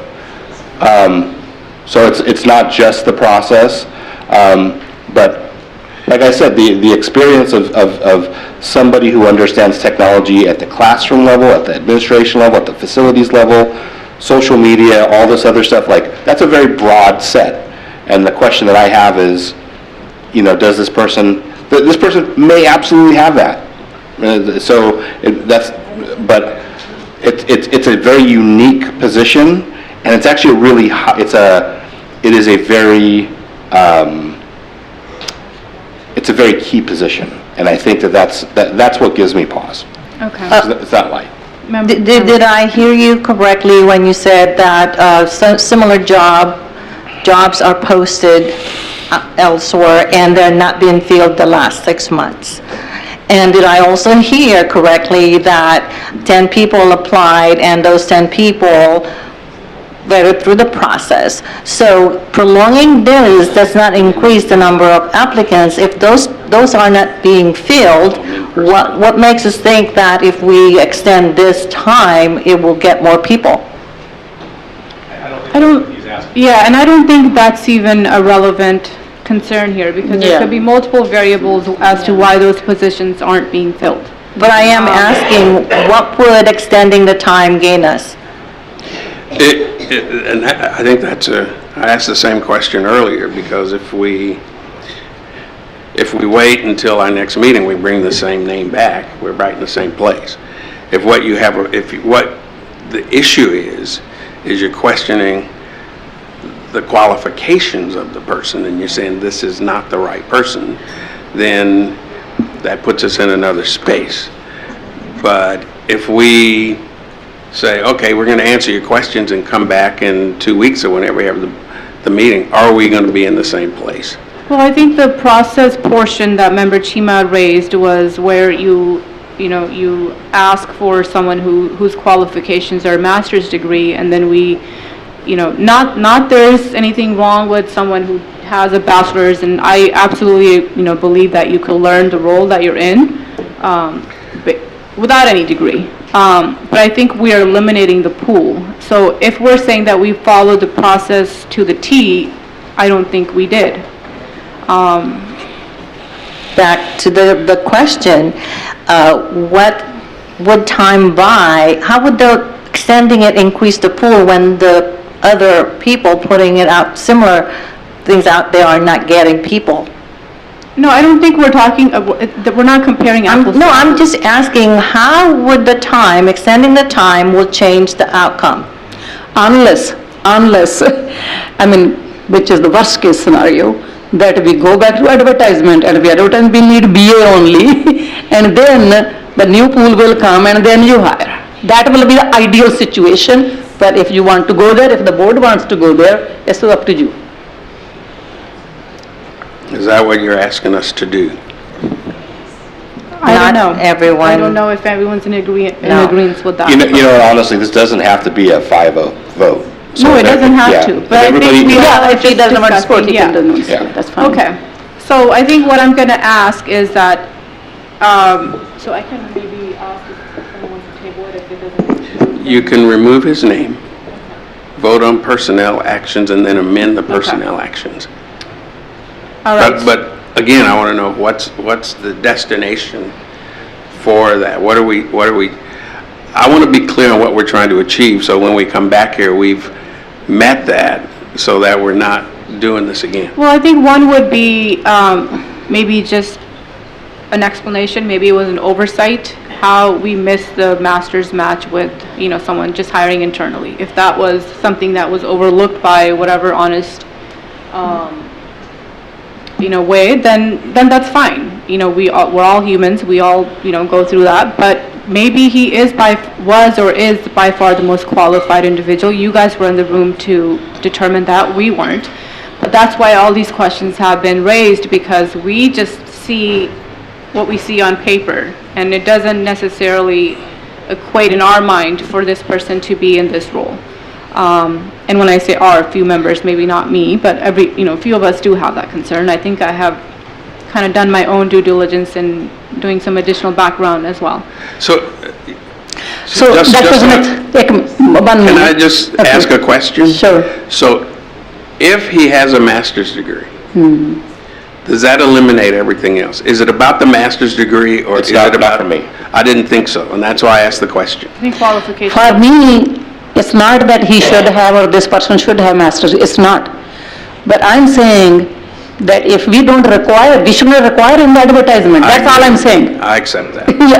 I think, that's what if someone can say that was part of the process that was overlooked, sure, there's not much we can do about that. Okay. Yeah. So I'm going to ask if, do you have any other? Not question, just we were discussing how we manage this kind of voting thing. So,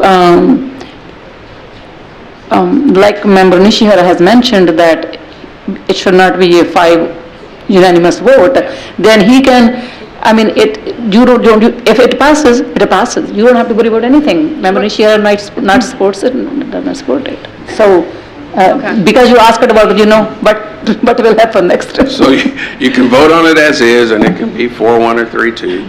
If you're not comfortable with that, you can vote to remove his name, vote on all the other personnel actions as the personnel actions are amended, right, and then direct us as to what you would like to see when we come back.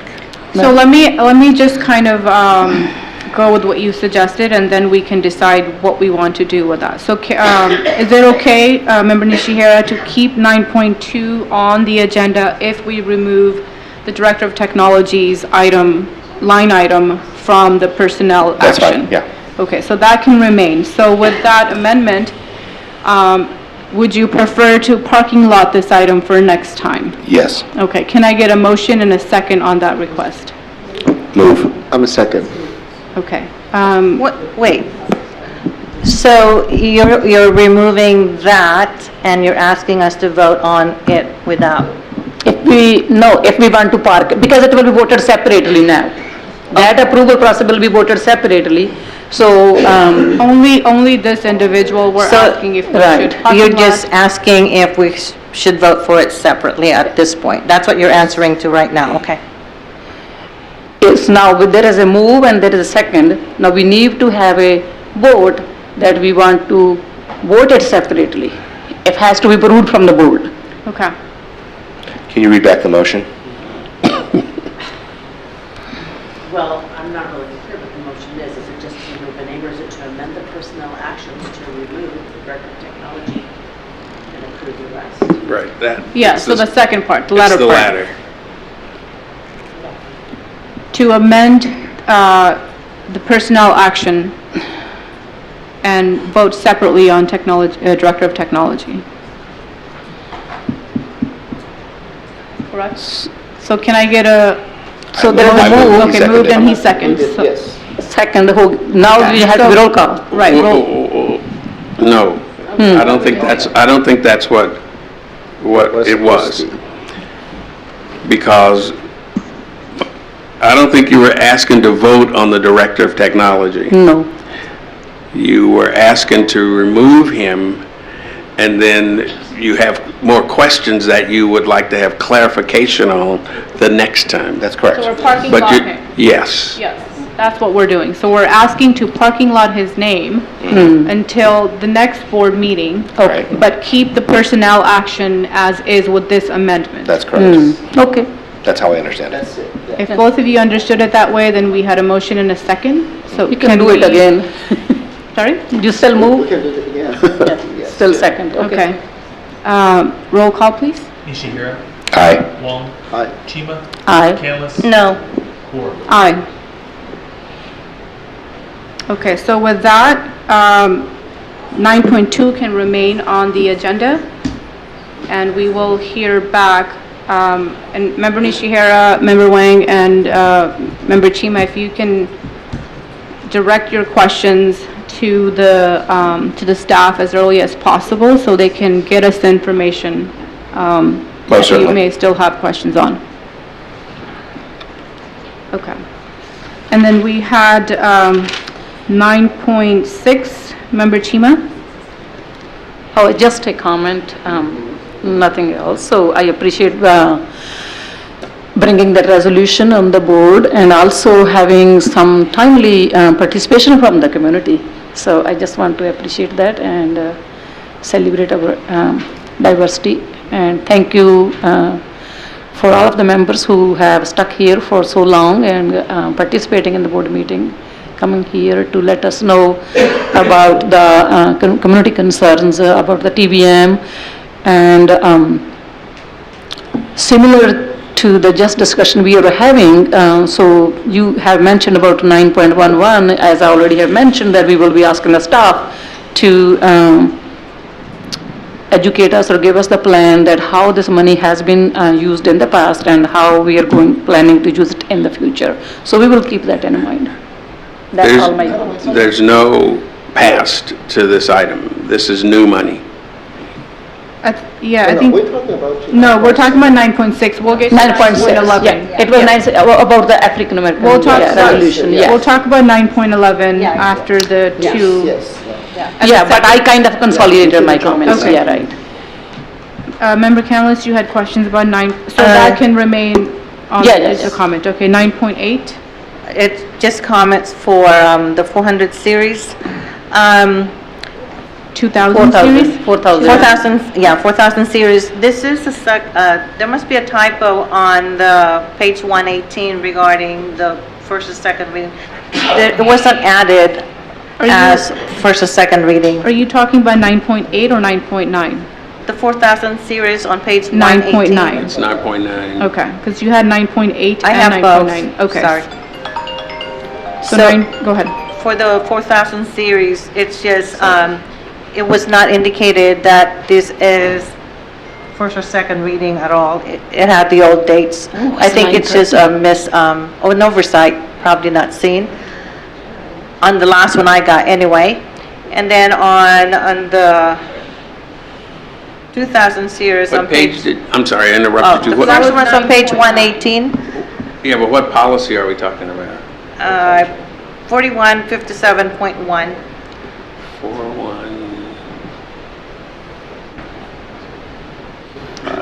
I lost my internet connection. Do you see what I mean? Yes. Okay. That's not it. Oh, That is correct from something that wrote from last year, but that's. okay.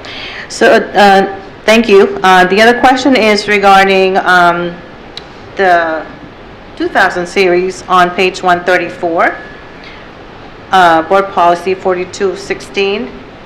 I see the process for probationary and permanent status for classified.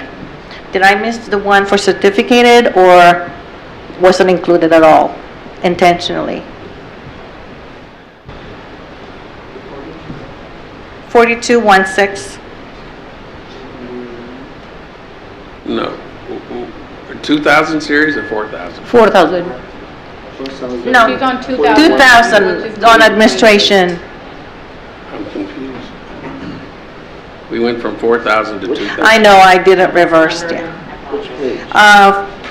4216, page 134. Yeah, it's 4,000. Oh. 42, I lost my internet, so I don't know what. 4216? Yeah. Regarding probationary and permanent status for classified, it's there, but I'm not seeing the certificated. Is that because it's not included or we missed it? That's my input. So it doesn't need a separate policy for it? So it applies to both? This one is for classified because it has to be outlined. Every district's a little different how they do probation. Oh yeah, because I only saw classified, didn't say certificated. Yeah, certificated is through ed code. Ah, You don't need to have a separate policy. okay. I learned something new. Thank you. Can they both Yes. remain? Okay. And the last item we had questions or concerns or comments are is 9.11. Yes. Member Wang? Yes, 9.11. Okay. We just want to get more information and regarding this funding and history and how to spend it. I'm still. So this is new grant funding that we just learned about right around the holidays, and it is to support students who scored below proficient on the SBAC testing. It's a 3-year, well, it's really a 2.5-year grant because we're sending this proposal to you now, and then we have funding for the remainder of this year and then the 2 years following. So the goal of the funding is to look at supporting students in ELA and or math. When we look at our data, clearly mathematics is where we need to put the majority of our support. So we submitted the plan to you for approval this evening. So that's the history of it. It's fairly new money, and it goes through the end of the 2020-2021 school year. Okay, and as I want to understand how many students will be benefited and will fit in the category. Mr. Matos, is This is subject to board where are master. the numbers? I want to say, Mr. Matos, for the low performing students block grant, is it about 400 students 400. district-wide? Yeah, 400 students 400 district-wide. So these are all students who took the SBAC test last year. So they would be our current fourth graders through ninth graders and then actually 12th graders who are going to be out of the system. But we would look at students who scored a 1 or a 2 from here on. And correct me if I'm wrong, but they were identified for us. They never sent us a list of names, right? The criteria were, so then we ran a list here to see which students are eligible for those supports. So the mention, the question is, and since this is a new grant, and okay, so this for the 2.5 years, how do we spend it be fairly? Because I want to support all the category for low performance students, and this fit for everybody. And how are we using the inside the facility too, or using outside the tutoring service? So what exactly? So what we're doing is we met with the former math coaches to kind of get their expertise on what they thought was best, and site administrators joined as well. And we really looked at providing some during the day math intervention at both the elementary and the middle schools, because we felt like if we could have students ready for algebra by the time they left 8th grade, we would have done our job. So if they were prepared for algebra by that time, we would have done our job. So we're looking at a combination of providing intervention and prevention for students at the elementary school by purchasing additional materials and providing teachers professional development. And these are intervention materials that are supplemental to the math curriculum at the elementary level. Then at the middle school level, we are looking at providing during the day interventions as well, by looking at how students are doing on their unit assessments, and then really doing like an RTI, response to intervention, where we look at how they did on those assessments, and then provide funding, provide intervention for like 2-week bursts for students in those categories who didn't meet certain standards, provide them a quick intervention on that, and then get them caught up so that when they go on to the next unit, they're kind of caught up and they can move forward. So we really want to respond quickly to their needs. Kind of like when you go to the doctor, you get a diagnosis, they treat you for what you have, and then you move forward. And so we're also looking at funding part of TBM using these funds, as well as funding a summer school that we started last year that the middle school teachers put together for both IBC and CCM students. I think it was about 4 weeks, 3 days a week in the morning, that our teachers designed and put together last summer, and it's kind of an enrichment intervention type. So those are the items we're looking at funding, including the materials that go along with it. Are there limitations to where the money could be spent, category-wise? Yes. I think right now it's math, language arts. So it is for math and language arts. Okay. For students who scored a 1 or 2 on the SBAC test to support them in math or language arts. So they're sort of categorical funds, or are they categorical funds? It's a block grant. They didn't call it categorical funds. They call it a low performing students block grant. So they're not calling much categorical anymore at the state level. Are you done? Well, my point is we wanted to make sure that we know where the limits are in spending the money. Which I think she explained that. So it's for students who scored a 1 or a 2. Right. So they're categorical. Categorical. So my question would be that if it's categorical or if it's limited to those students, is there any restriction that we can use only those funds? We can use those funds only for our in-house things, or we can some outside community programs, for example TBM, if they are providing similar services, can we allocate some of the funds or not? Yes. Okay. Yeah, it says after school. So would they not all fit in that criteria if Right, their yeah, students the happen share, to be, right, yeah, yeah, so right. they would benefit them. Correlate the kind of, how many students they are serving. Right, that's why I So, asked that question. I'm Yeah. concerned that if you're using outside the TVM, I mean, we should open all the qualified providers, not just the one. We should be open to everybody's, right? Or the people can provide this service, or just the TVM only? I mean, could we open it up to other providers? Yes, we could, but we worked with TVM, so we don't see any reason to open it up to outside providers in this particular instance. If you're asking, can we? Yes. I'm not against the TVM, I just said, what is the fairness about it? This is public funding, it's a grant, and so when we give to students, should we give the other companies also that have fair opportunities? This is number one. And also the TVM, and they basically, as I understand, they only service for the African American society. And are they willing to open it for everybody's? And this is the question, and we should know. Yeah. Can I jump in on that one? Again, under the old model, that's what we used to do. We used to host a fair here, and we'd bring all these providers in, and families would come and sign up, and the results weren't good.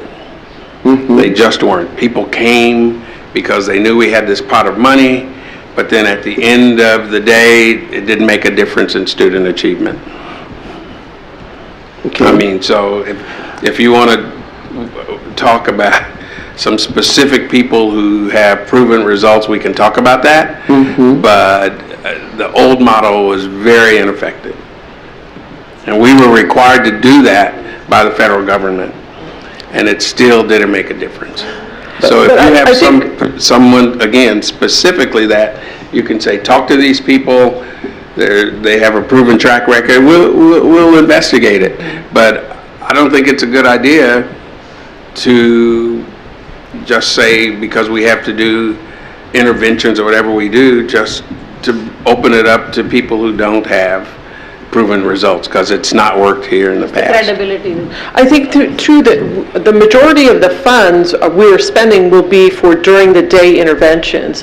And that's because we have some after school interventions with TVM, we're doing some summer school, but what we find is that we can't always get the students that we want to provide support to come after school or during summer school. So when we provide something during the day, if families aren't able to keep their students after school or they choose not to, then they don't get the support that they need. If we're able to provide it during the day, then we can ensure that students get the support that they need. And so that's why we have a combination of after school, summer school, but the majority is going to during the day, because that way we know the students are going to get the support that they need. But I was thinking about those kind of contract that we should be monitored. If we sign any contract with the outside the provider, we should be using the quality control. If you don't meet this criteria, no performance improved, we should not pay. Yeah, I mean, this is our concern. I don't care about all the models, but I think we should revisit all those kind of model and looking for detail. I think the grant, we showed the source, and the grant is great. We want to use it wisely. And regarding the low performance, and they have lots of categories. The gap, not just African Americans, and also Latino communities, and some Asian community also, and especially for English for the Asian community as well. So I think we should spend money and make sure, and we have some quality control. I don't want to spend the money, just give away, and later no results. Well, part of the grant is to, we allocated some funding to look at data analysis, so that we can look at all the interventions that we're going to be providing using this grant fund to track how well students are doing over time. So that's also part of the funding as well. So point very well taken. Okay. Any further concerns, questions on this? No, I mean, I just have a question. I think we should keep Thank continue. you for that. Okay, I think those were the only items we pulled out for discussion. So nothing needs to be pulled out other than the amended item 9.2. So with that, may I have a motion and a second to approve the consent agenda as amendized with 9.2, from 9.1 to 9.13? I move. I'm second. Oh, go ahead. Roll call, please. Nishihira. Aye. Wong. Aye. Chima. Aye. Canlis. Aye. Ford. Aye. Thank you. With no further business, this meeting is adjourned. Thank you to the community members that stuck around with us. It never happens. This is like longer? I know, hey.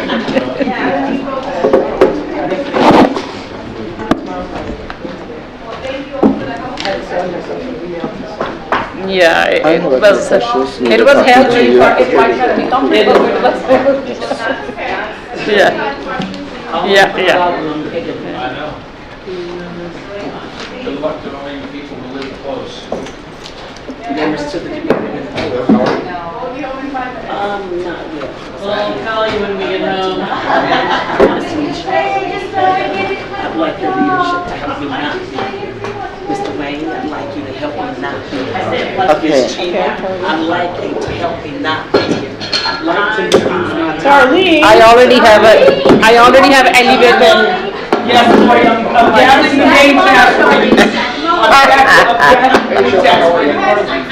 I'd like to not have to use my that I have. Yeah, it just seems like, so,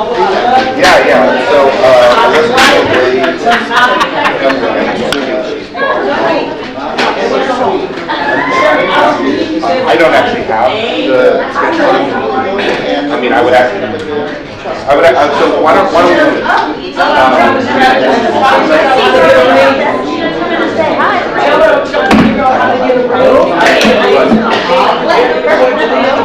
What time can they come in the morning?